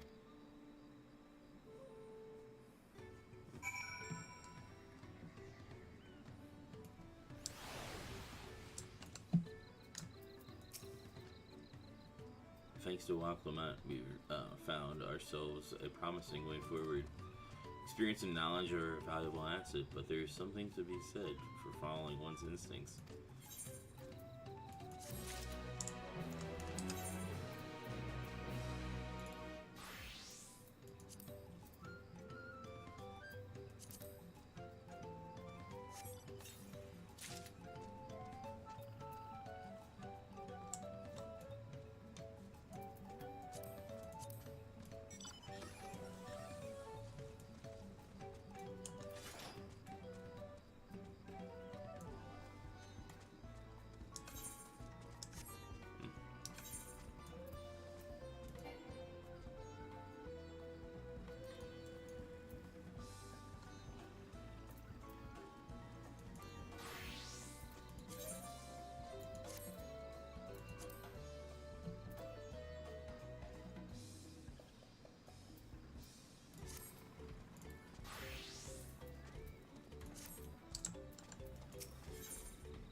The shipwright's name is Evu. He's a Zabral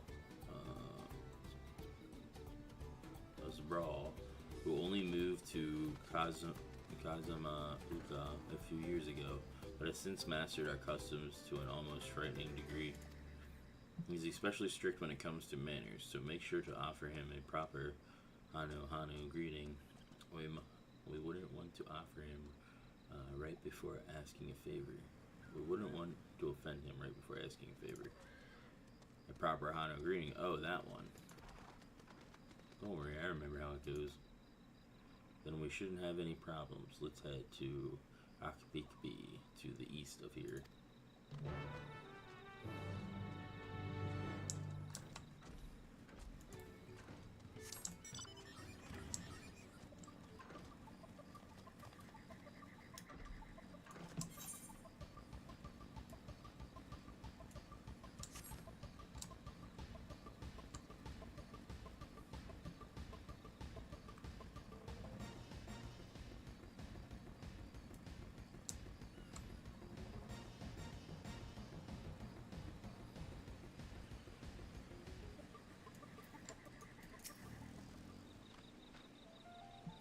This is Akbikbi, the village of all. Those who drift in Kazuma Uka from Toliololi, Lolo, and everyone are welcome to live here alongside the Hanu. As for Wook Avu, he lives and works in the house of Waters High, at the top of the large tree nearby. Follow me, but I should warn you, the climb up the stairs can be challenging.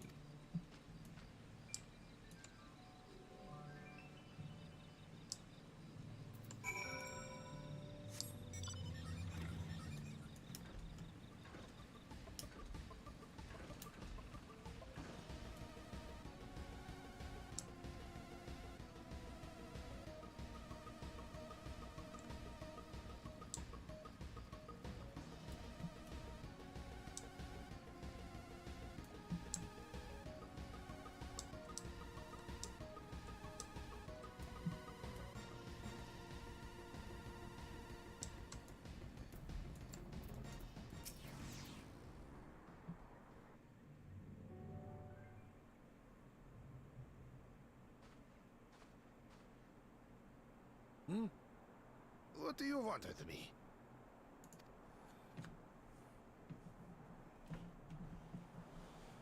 Right.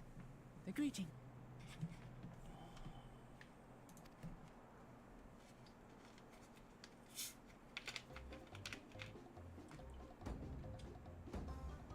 Oho Kali!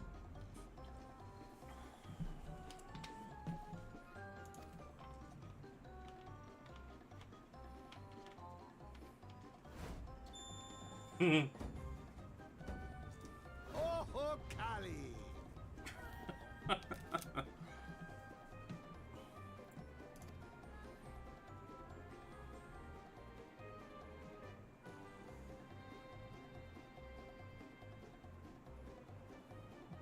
Good. You brought your manners with you.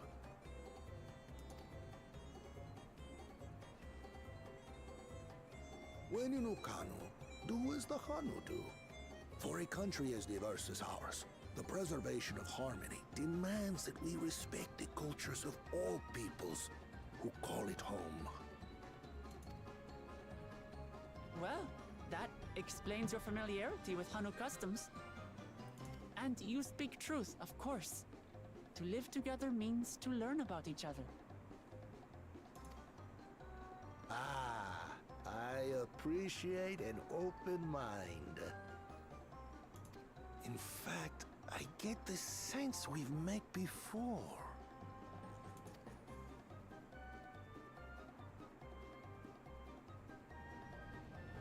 You're Wook Lamat.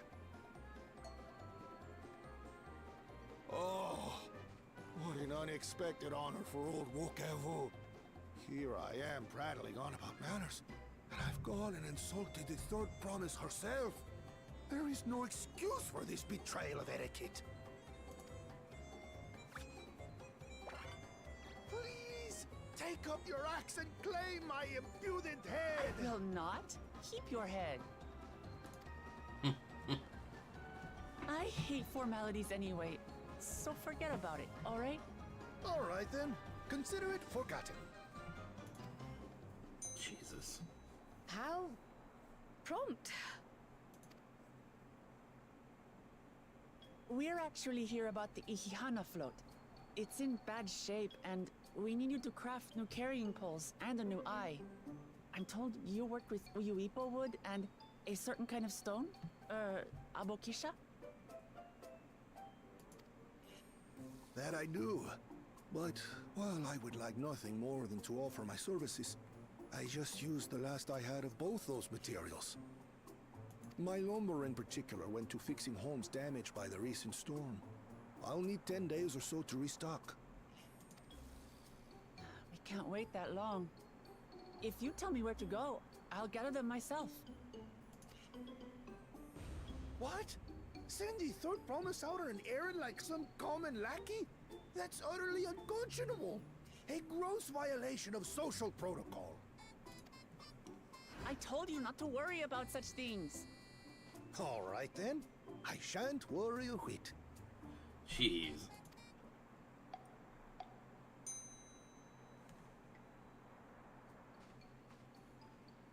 What's with your Hanu friend there? I am festival leader this season, and have come along to oversee the float's repair. As strange as it may sound, Wuklamat and her friends believe the float is an arcane focus, meant to encourage the growth of our struggling reeds. Too many Hanu have forgotten, it seems. But that is indeed the true purpose of the lifting of wings. Your education is impressive, Third Promise.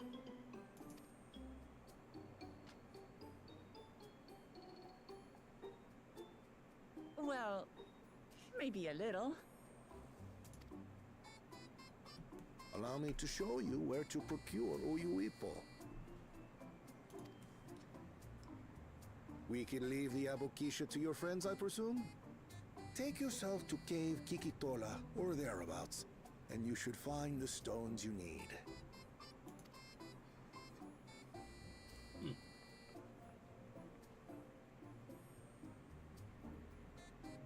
I've been there once or twice. I can guide you. That should save us some time. All right then, let's get moving.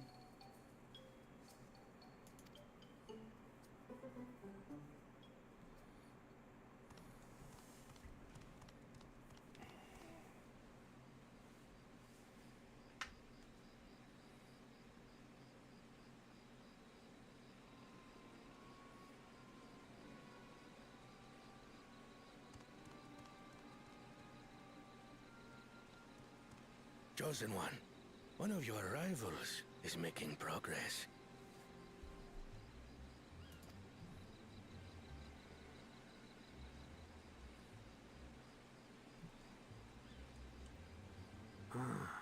Ihiana, you say?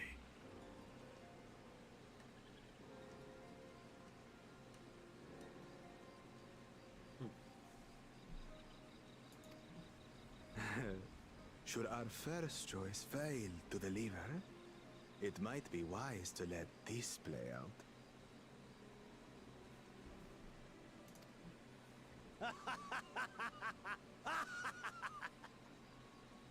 The third-rate promise is making herself useful after all.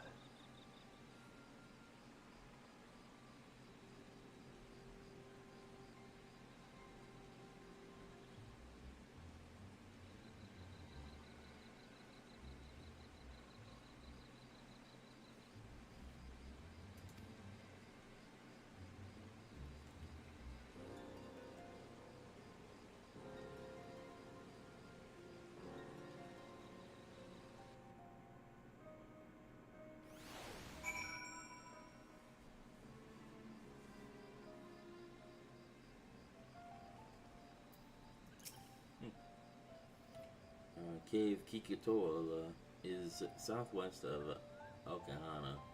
We can return to the village first, then head there on foot.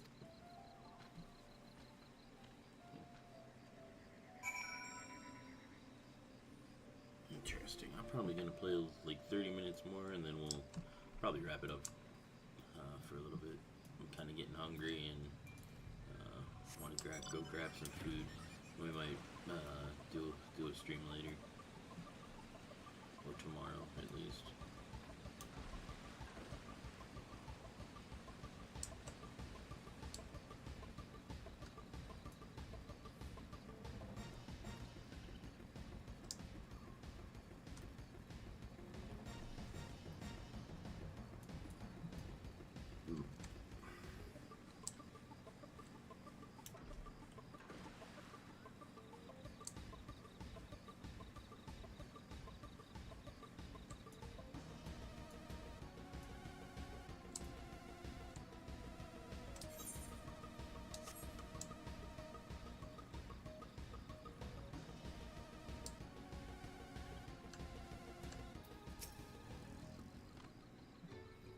Southwest of here, let us be on our way.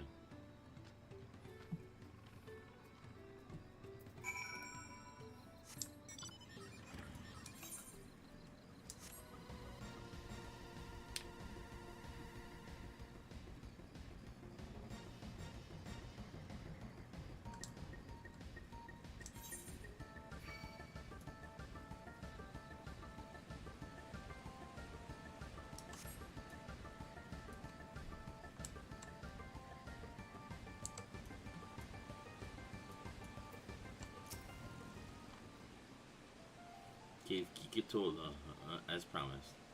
Home to many deadly creatures. Venture inside if you feel confident. But I will conduct my own research out here. You can spot raw Ava Kiksha by its green-hued glimmer, and bring anything matching that description to me. I shall help scour the inside of the cave. Then you take the west half, and I'll take the east.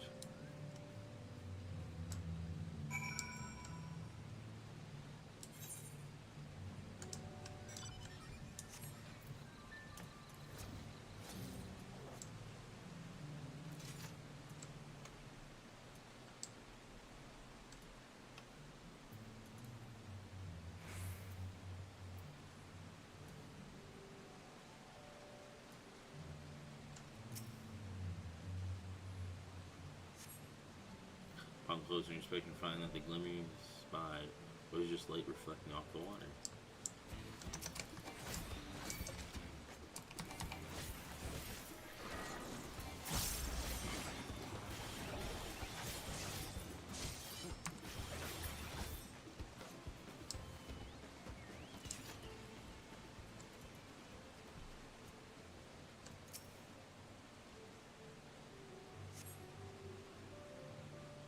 Find a chunk of stone glowing a distinct shade of green. This seems like the exact kind of mineral Linu Hanu was looking for.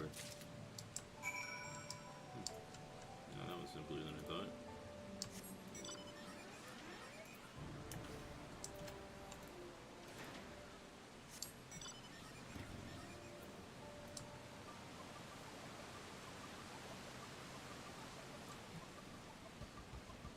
Getting some light thunderstorms here too.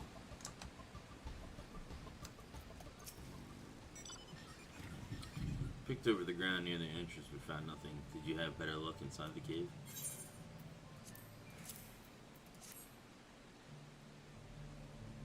Yes, this is Abaxza.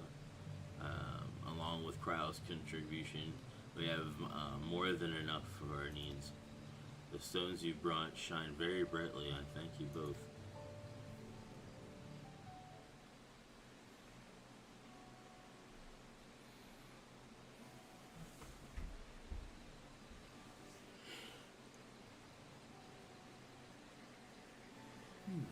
You would have been happy to know we were putting things right.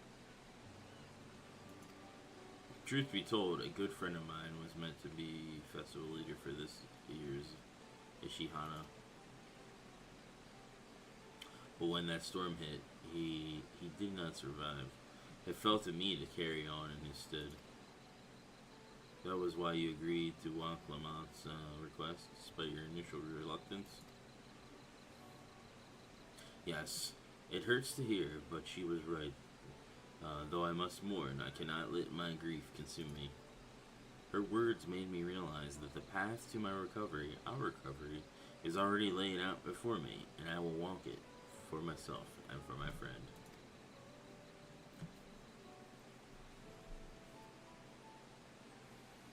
Thank you for sharing your story with us. Please rest assured that we've taken your plight to heart. I'm certain our companions are procuring the other materials as we speak. Everything will come together and the Hanu shall host a splendid, uplifting festival. That we shall.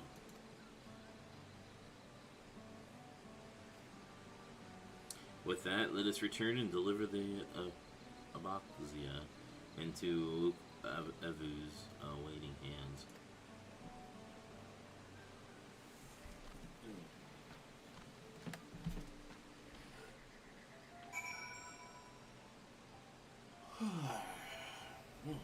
Excuse me.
Also, it's called high-level dungeons now, leveling, trials, main scenario. Interesting. Normal raids, alliance raids. Huh.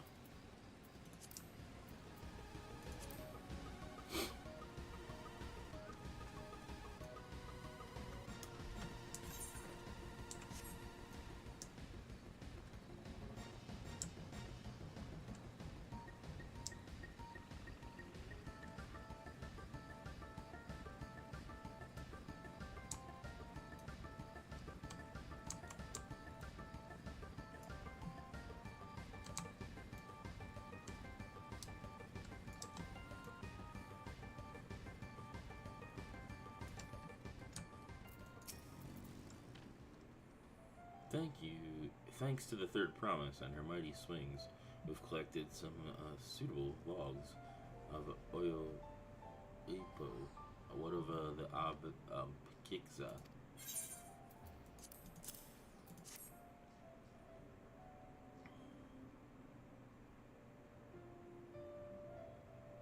Yes, these are excellent samples. A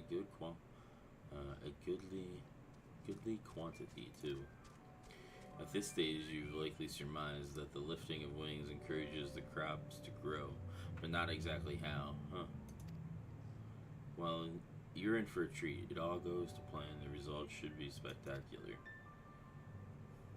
Now, to get to work crafting these pieces of the float, I would use an assistant versed in the arcane arts to enhance the Oyoyopo's conductivity. Then I'd be delighted to help. Everyone else should head back to Hanu. We'll join you at the float once the work here is complete.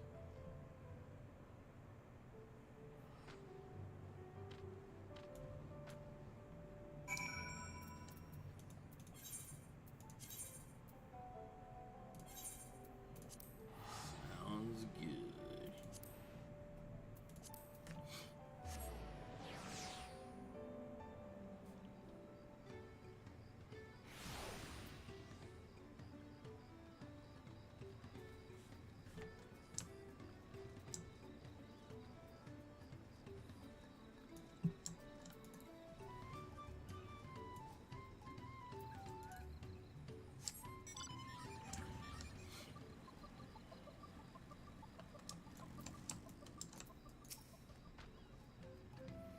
Greetings, the Oyopo was a trial in and of itself. At first, Evu criticized everything I did, then he suddenly yelled, "I've spoken ill for the third promise and must punish myself," and proceeded to slam his head into the Oyopo tree. I told him not to worry about it again, and it was like snuffing out a candle. He's an odd one, that's for sure. At least we've seen to the poles in the new eye. Now we just have to wait for the feathers from the twins.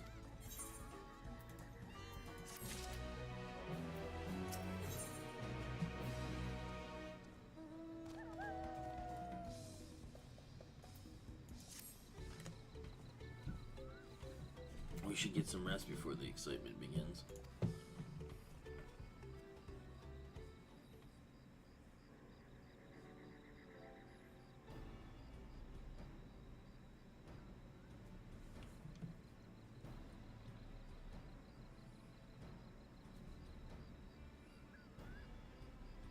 Over there by the float, isn't that the third promise? Then the rumors are true. She's trying to complete the feat of reeds by reviving Ihihana. The festival is a prayer for healthy crops, but does she honestly believe will be enough to save our harvest? The second promise, meanwhile, barely glanced at the fields before leaving Hanu altogether. Maybe we asked too much of our young claimants.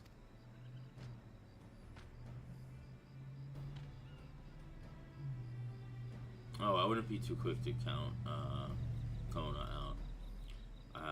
A friend of mine overheard him muttering by the reeds something about what needs to be done. Is that so? So perhaps we'll get to see another of his innovations firsthand.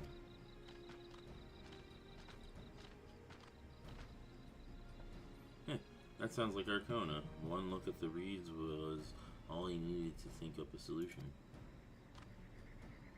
Be that as it may, our own solution is nearly ready. Indeed, as soon as the others get back, our long-awaited festival can begin.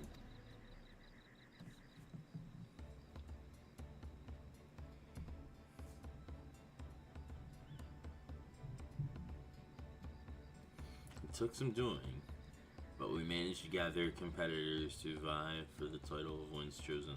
The winner was only too happy to donate his feathers. You should have seen it. He called forth an incredible gust that sent his feather sailing for Moms. We had a turn ourselves, but it was more difficult than it looks. Poor Aaronville's whirled in the air for a moment before landing on his foot. I am a gleaner. Magic is not part of our training. As for you, we've brought the wood and gemstone replacements crafted by Wook Evu. All that's left is to attach them. Has it been decided who will ride the float? Papa was the guest of honor the last time I was here. I remember being surprised they could even lift the thing with his hulking weight on top of it.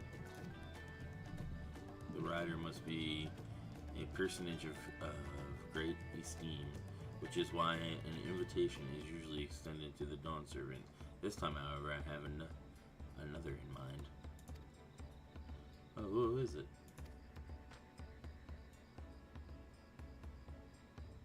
Our beloved Ihihana, the lifting of wings, is only being held because of you and your compassion. Thus do I nominate you, Wook Lamont, as our guest of honor.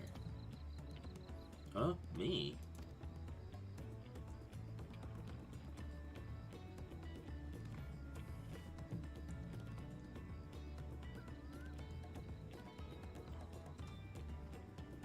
This boat won't make me seasick, will it? I don't think so. Then weigh anchor. I can hardly refuse a request from one even more enthusiastic about the festival than me. I would be delighted to ride your float. Thank you, Wook Lamont.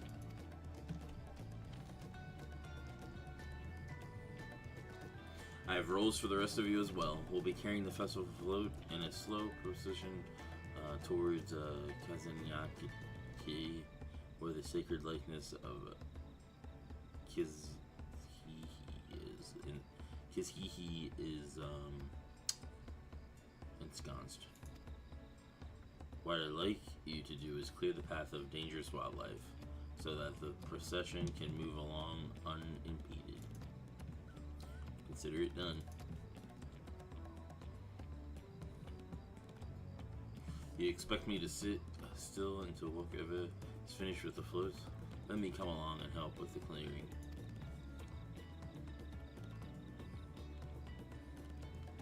As you know, I'm not much for fighting. I'll stay behind and assist Wook Evu with the repairs. If you aren't sure where you need to go, the path I spoke of begins at the south of the village and branches off to the east. That will lead you across the bridge to the stride of the sun. Nyaki should be down this way, then off to the east. When the path branches, then something about bridges and the stride of the sun.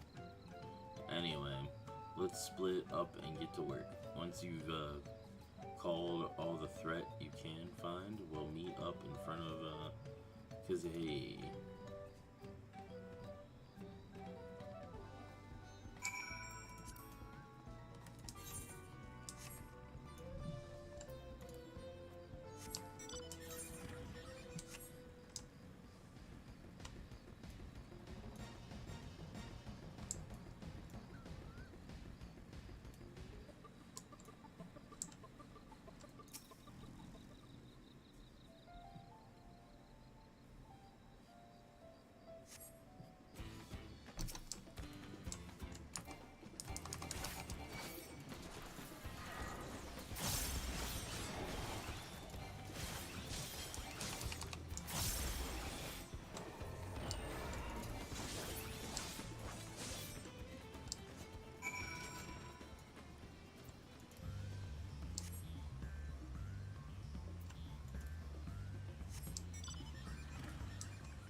step ahead of us.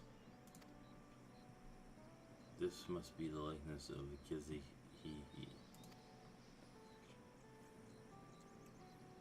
The Hanu deity of the harvest.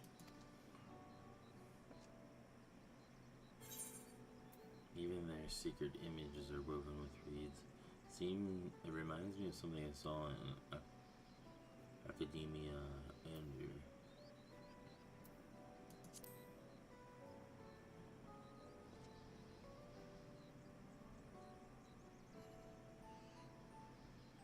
one of the ancients' creations. It is possible of a vestigial memory of that time endured, a subconscious recollection from the inheriting soul, providing the basis for an entirely new religion. I have no idea what that means. As far as I know, Kazihihi was worshipped on another continent. This ancient faith was then brought to Toril by the first Hanu.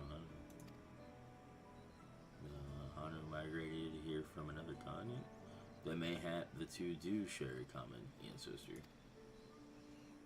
This is all very fascinating, but shouldn't we be getting back to Linu Hanu? He'll want to know the path is safe for the procession. Right, and I need to ride on the float. I'll run ahead and tell him we're done here.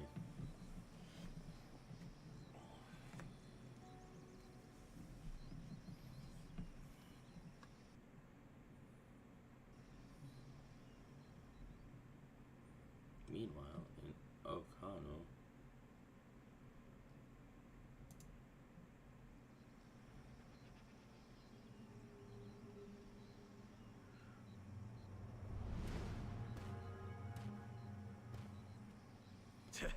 Not sure we heard you right, old man. Why don't you say that again? As many times as you'd like. The third promise tasked me with repairing this float, and I'll not relinquish it to an uncultured brute like you. Much less one that can't even manage a simple greeting.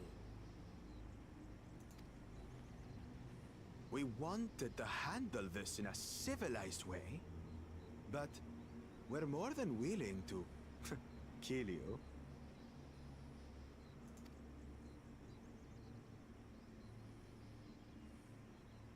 We have a two-headed problem. Yes, please hurry. She's on her way back already? Stand back, Wukevu! I will protect the float!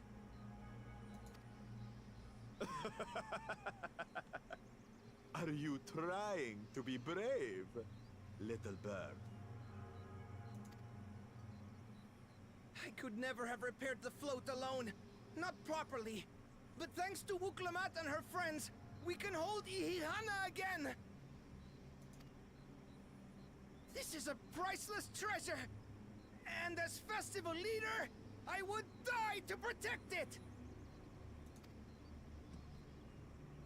Very well, if that's what you want.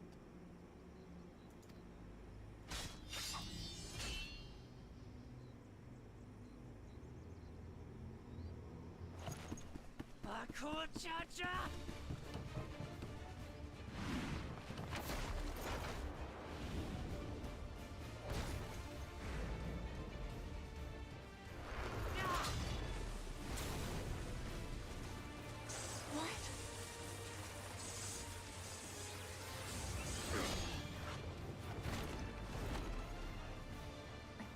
Everything into that blow.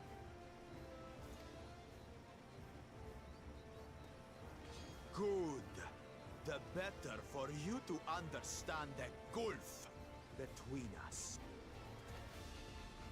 But you need more lessons. We'll carve them into your mangy hide until you cry and beg forgiveness.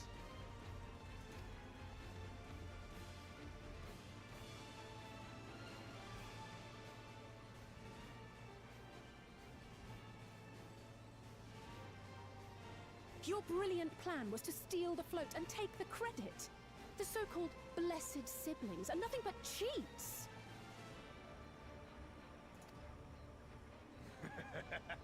Your scorn is sweet music. Come, weaklings. We'll crush you each in turn. Or all together, if you like.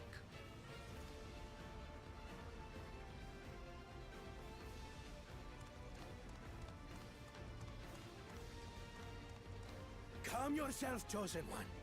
If you fight in earnest, this will end in a massacre.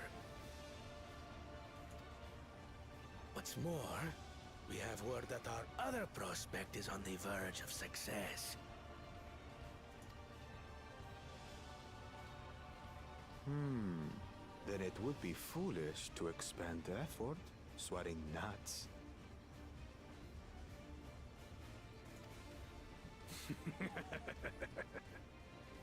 Lucky for you. Eh?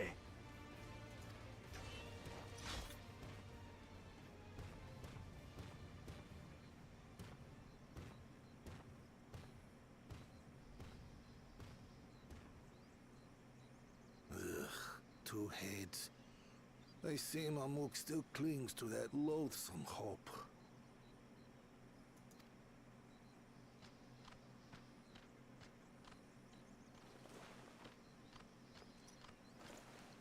Talk to us, Third Promise.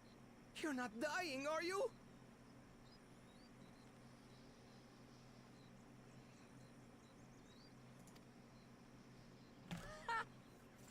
It'll take more than that to kill me.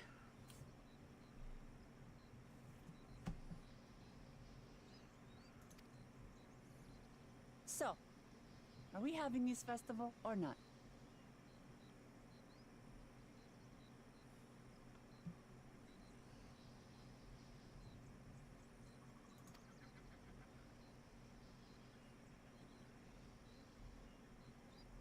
Yes! Yes, we are!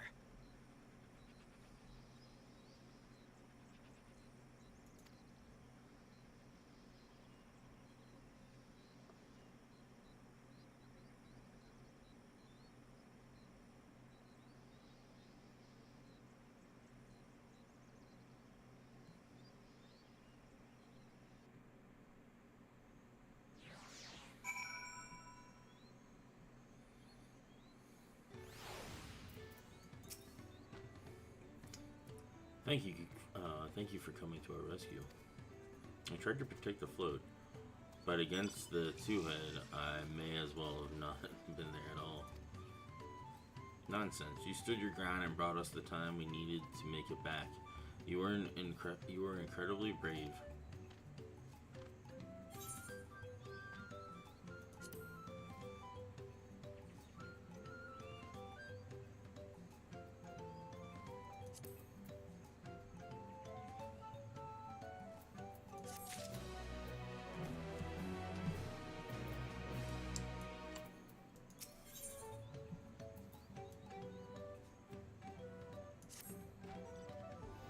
With that exciting interlude over, we'll be pleased to know that my repairs are finished as well.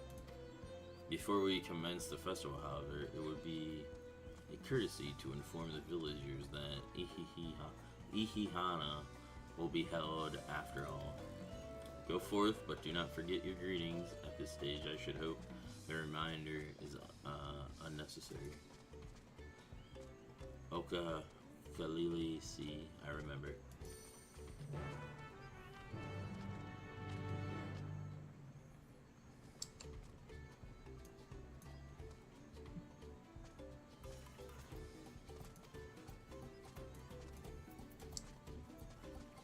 Yeah, you get to go greet a bunch of people.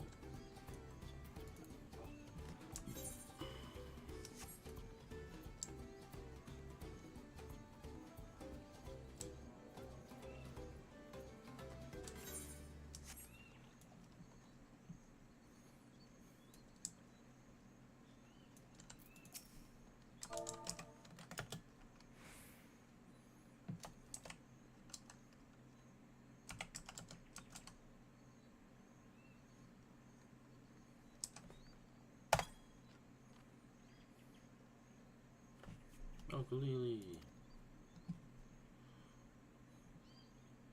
Thank you for letting me know.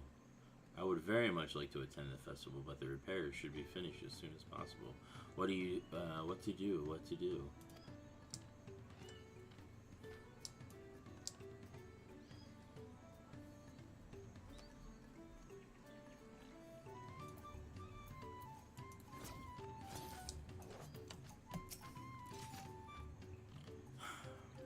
There's nothing to look forward to anymore.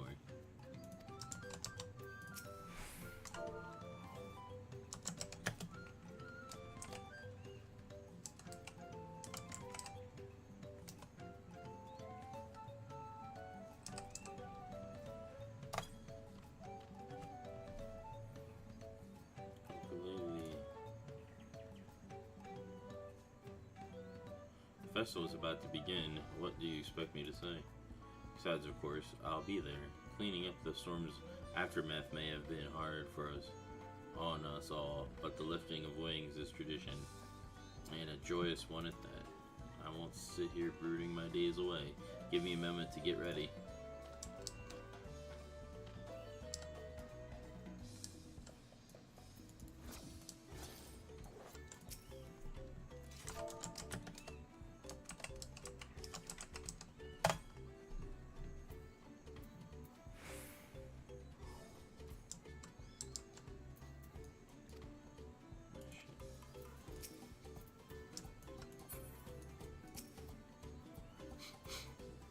So much has been taken away from us.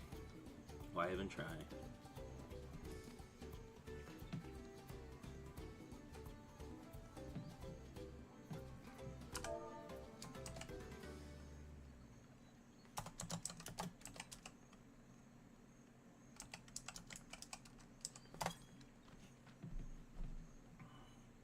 Ukulele.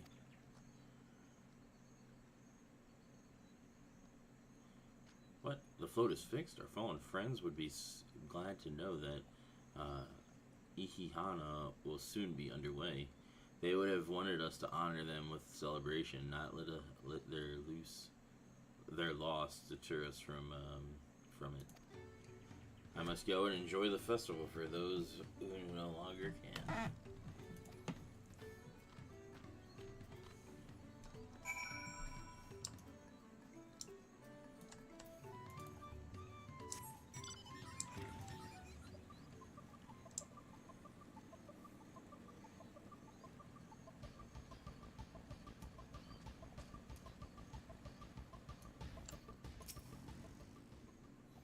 The Hanu were pleased to hear their festival was going ahead, I imagine. Glad as well. Once your friend returns, the lifting of wings can begin at last.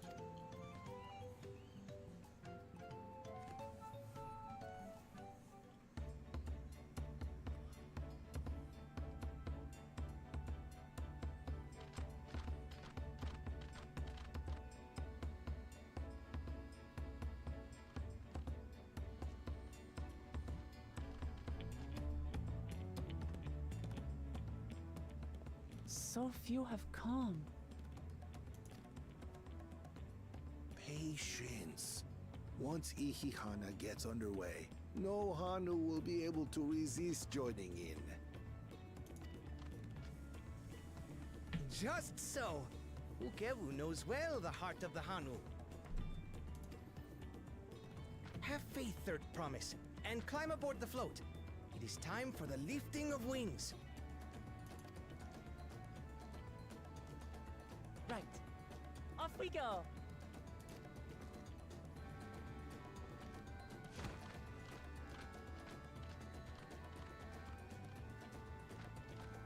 Ihihana is a prayer for bountiful harvest, but this is not its only meaning. No. It is also an exchange of pledges between rider and bearers, a commitment to a long and fruitful friendship. Listen well, friends! The personage we bear today is Wuklamat, the savior of our beloved festival! Let your shoulders burn, or your feathers fall out! but do not even think of dropping her!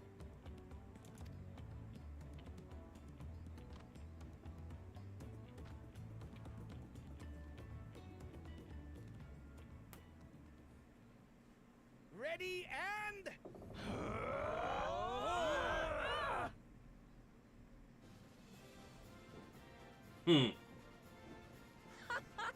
I could get used to this.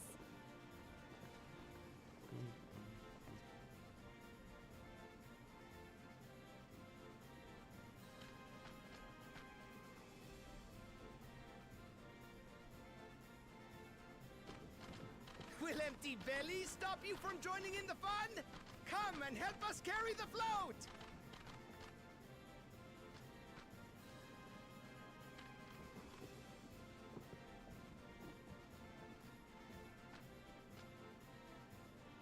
Well, well, well. To see the day that Dawn's promise would ride our boat again. We've not had the honor since you were here, Gulul Jaja.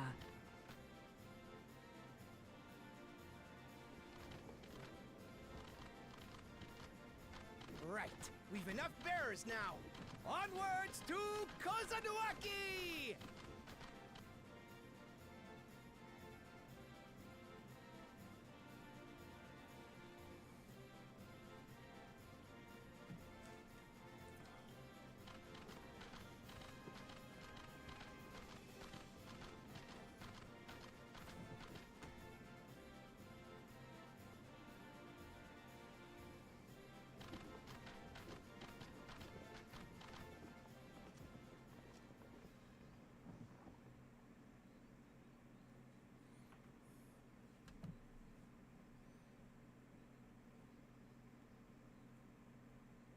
Watch well, for you are about to bear witness to the true glory of Ihihana.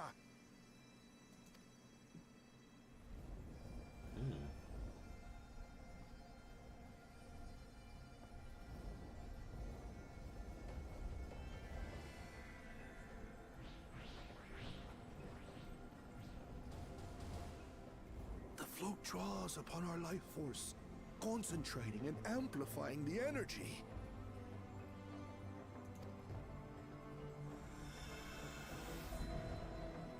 Keshaihi then receives that energy and expels it in a great burst, where it showers down upon the land to replenish its vital currents.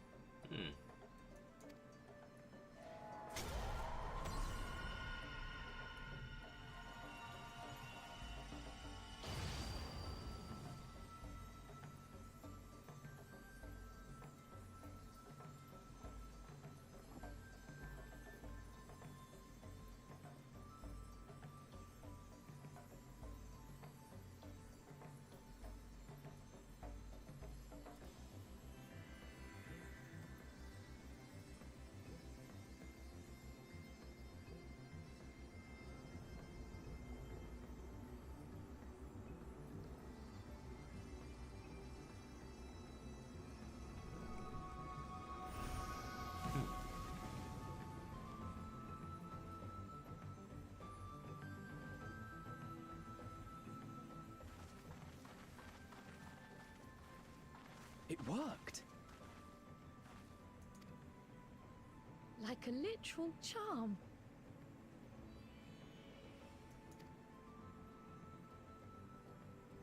The float really was helping the reeds. That was amazing! To think that such a thing was even possible! Nice.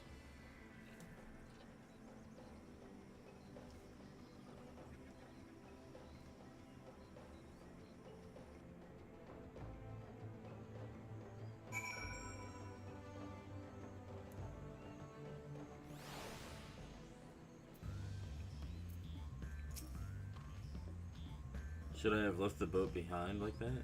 I was so excited to see the reeds. Nothing to worry yourself over. My brethren have been swept up by festival fever. Last I saw, they were taking turns carrying poles on the way back to the village. please feel free to look over the fields and enjoy the sight of what you've accomplished.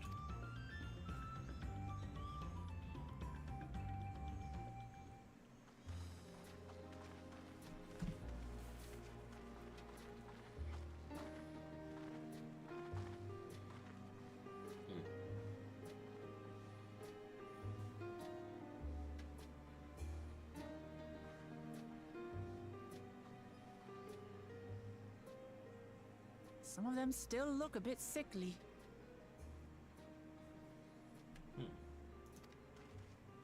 I imagine even the harvest magic has its limits. If the Hanu continue their festival tradition year after year, though, the entire field should eventually recover. Where does that leave us with the feet, then? You've got nothing to fear on that account. Our situation could never have resolved itself. The revival of even a single reed would have served to demonstrate your commitment to the task. That you recognize the nature of the float and found a near-perfect solution in Ihihana proves your dedication. What's more, I don't think I've seen the festival produce such impressive results since I was a mere chirper. We have been lax in maintaining the float, diluting its magic and reducing Ihihana to hollow theater.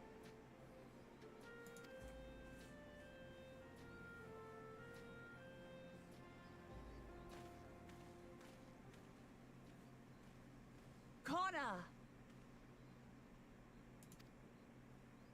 I was delayed by an unpleasant encounter, but it seems I arrived at a good time.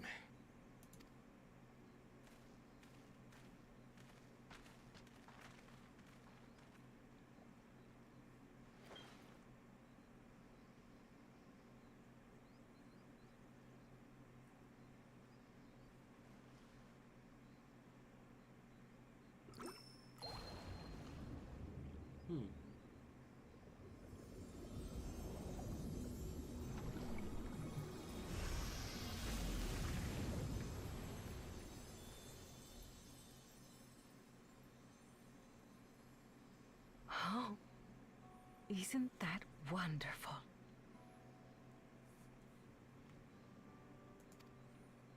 What?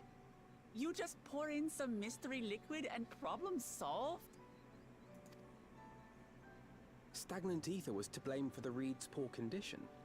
I assumed that was an alchemical concoction which enhances ethereal conductivity. It utilized the flowing water as an ethereal current, thereby promoting the transfer of life energies. A method I could not have devised without the education I received at the studium and the cooperation of my Archon allies.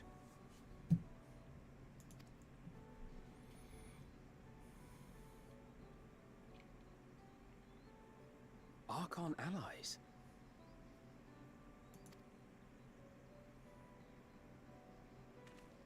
You see, Lamachi, this is why we need to embrace foreign knowledge and technology. Employed appropriately, they make light work of what would otherwise be arduous labor.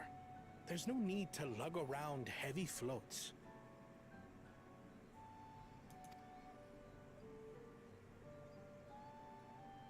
Well, you always were the clever one, brother. Your approach was no less effective, Wuklamart. It achieved the same result. Indeed it did. And you enjoyed the festival, yes? I did. It was so much fun. Having visited your village before, I thought I knew everything about it. As it turns out, I knew very little. About the reeds, about Ihihana.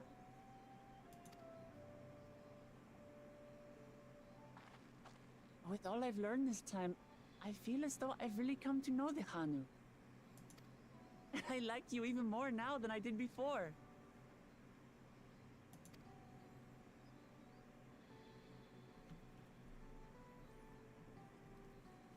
The feeling is mutual. And it's not just you who had a lot to learn either. I'll never look at our float the same way again. The two of you have exceeded expectations. Come forth and claim your stones.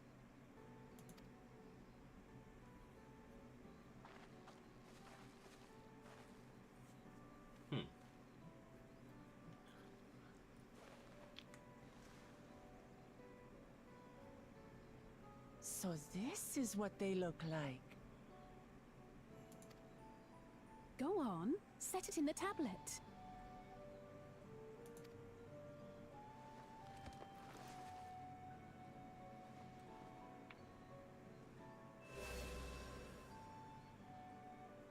A perfect fit.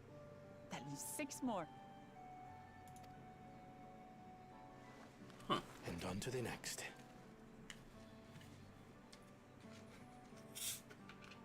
Not even a moment of celebration. That's Kona for you. Nice.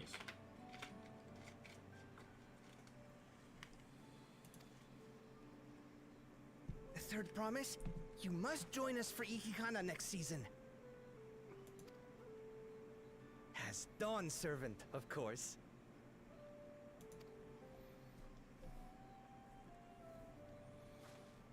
Right. It's back to Turihiola for now. Thank you for having us. I look forward to seeing you all again.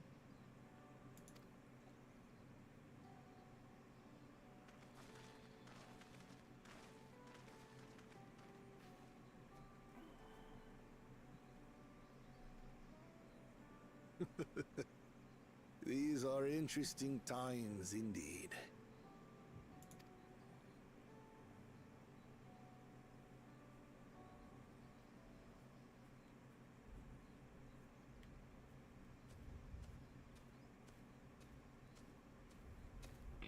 The concoction was brewed by Kona himself. It's a test vial, but it should contain the same reagents.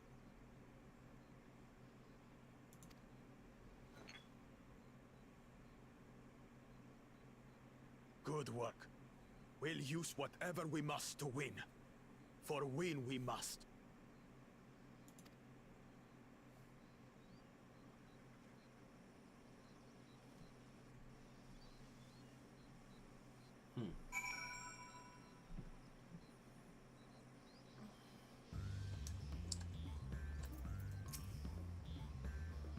My journey has just started, and I already have met so many wonderful people. Ebu, for one, he's a bit eccentric, but everyone could stand to be as respectful as of other cultures as he is. And Linu Hano, it warmed my heart to see him honor his departed friend through Ikihana, and to help others do the same. I can't help but feel excited thinking who else I might meet over the course of the contest. Come on, let's head back to Zablati.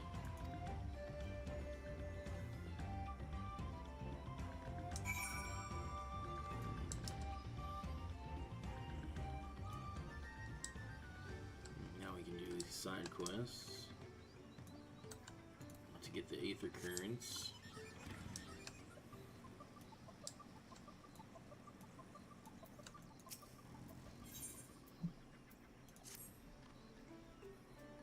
You're Waklamat's companion, aren't you? Zahihi smiles upon me. I had hoped the great bird would guide one of the villagers' saviors to me. You see, the time has come for us to make our customary offerings to Kazahi.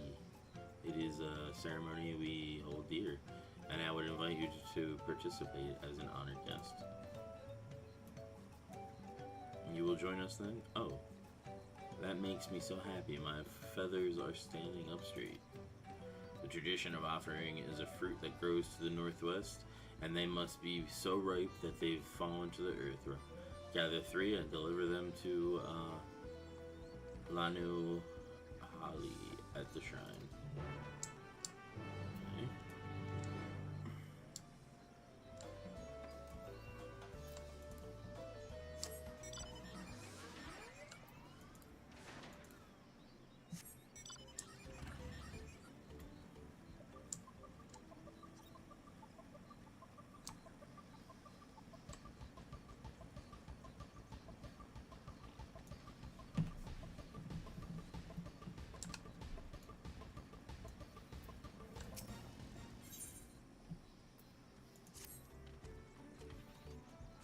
Oh, hey, Angelus, of course I know your name. Who isn't familiar with Woke Lamont's companions? Not to mention your friends can't seem to go a moment without mentioning you. I am Lanu Hanu, and I have the honor of being the Wind's Chosen. It is my feathers which adorn the festival float. I feel the wind has guided you to me for a reason. As a visitor to our village, who has fast become an honored friend, I would offer you a chance to strengthen our bonds. Perhaps you're familiar with the Landsguard. It is customary among the Winds Chosen to save their molted feathers and present them to those brave protectors as gifts every few years. At this very moment, one of their numbers is making their way to Kano to receive our offering, but there's much more to it than just a simple delivery, and I think you'd be interested in taking part. It would deepen our understanding of our ways, and perhaps you and his member of the Landsguard will become fast friends. I would start with a small task, if you're willing. Nanashi is the name of our guest, and he was due to arrive some time ago. I fear he may be lost. Could you choose the road for him? I'll stay behind in case he arrives here after all.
looking for me?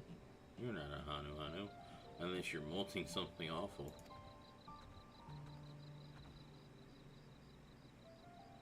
Oh, so that's the way of it. Well, now that you found me, I suppose I better get on with it.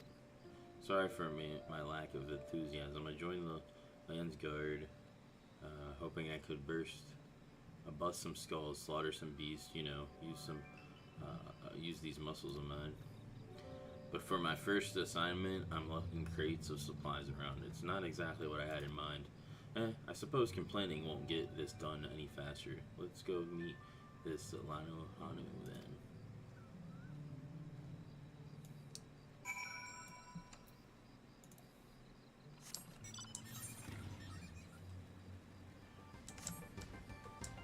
Probably do these to hit 91, and then we'll call it. And go hang out with the guys for a bit.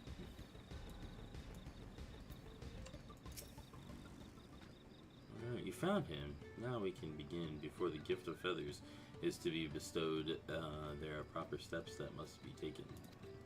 Firstly, I bid the warmest of welcomes to Nahashi as the wind's chosen. It is my solemn duty to show you what sights our humble village has to offer. As one of the Longsguard, it behooves you to become familiar with all corners of the continent, yes? Then come with me to the center of Akohano, where you can behold the entire village at once.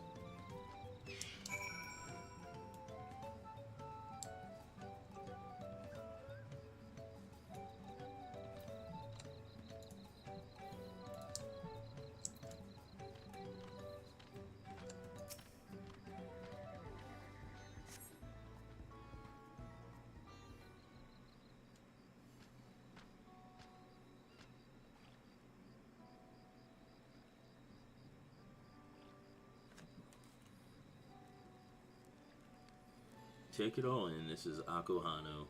As you can see, our homes are made from wood and reeds, both of which the forest blesses us with in abundance.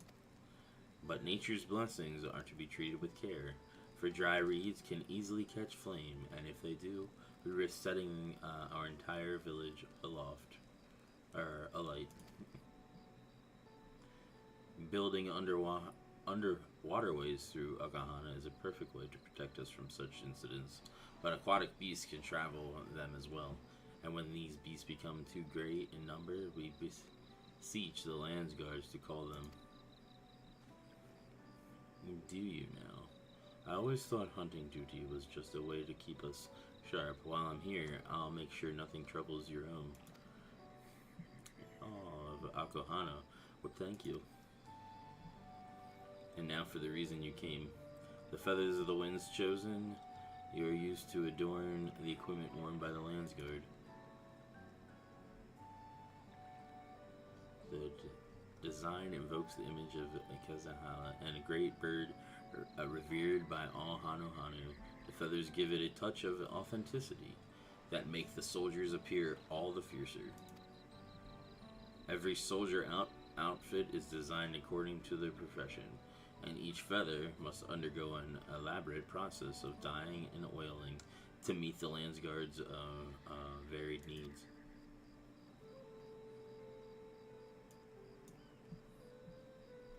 So without further ado, let us begin. I first ask you that you come meet me at the gate to the southeast. God damn it. Fine, I should warn you. I am not known for my delicate hands.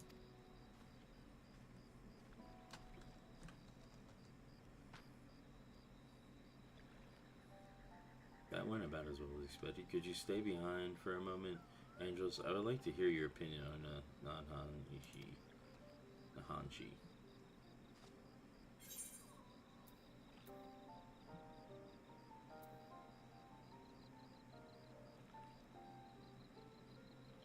Not the most motivated person.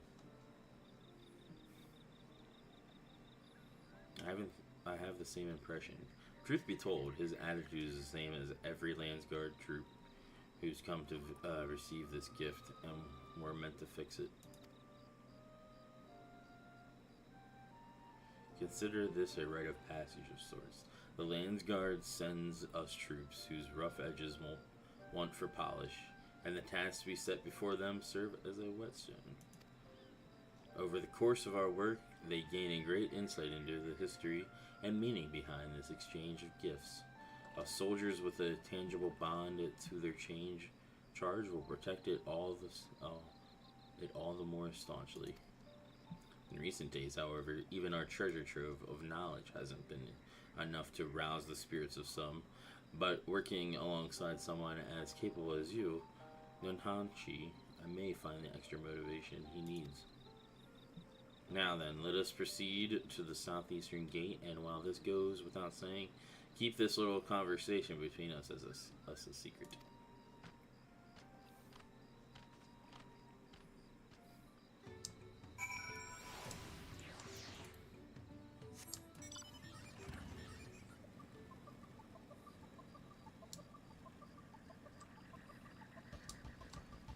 Get these fruit real quick too. While I'm at it.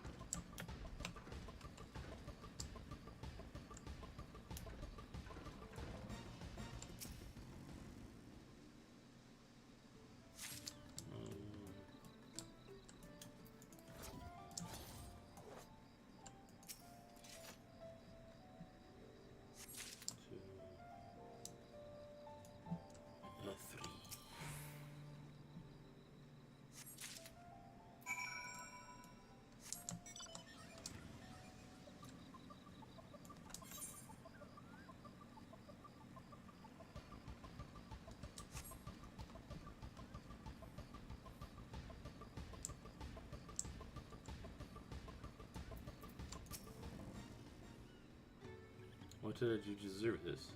Now I know why my superiors were snickering behind my back as I departed. The Hano might think this bird god is worth all this trouble, but I just want to get it over with.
Oh, hello. To what do I owe you this honor?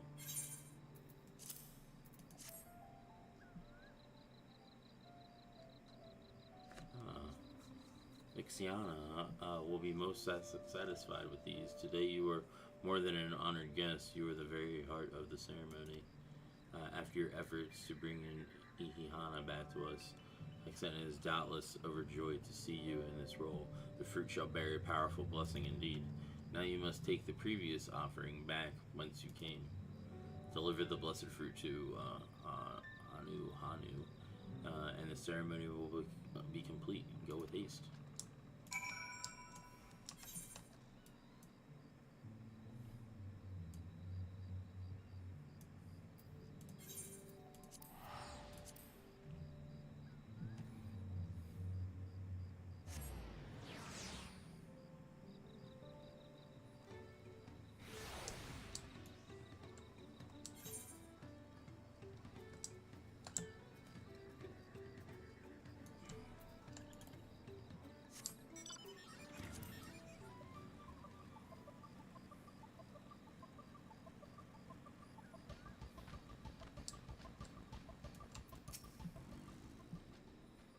Welcome back. Was Lanu Holly impressed with your offering?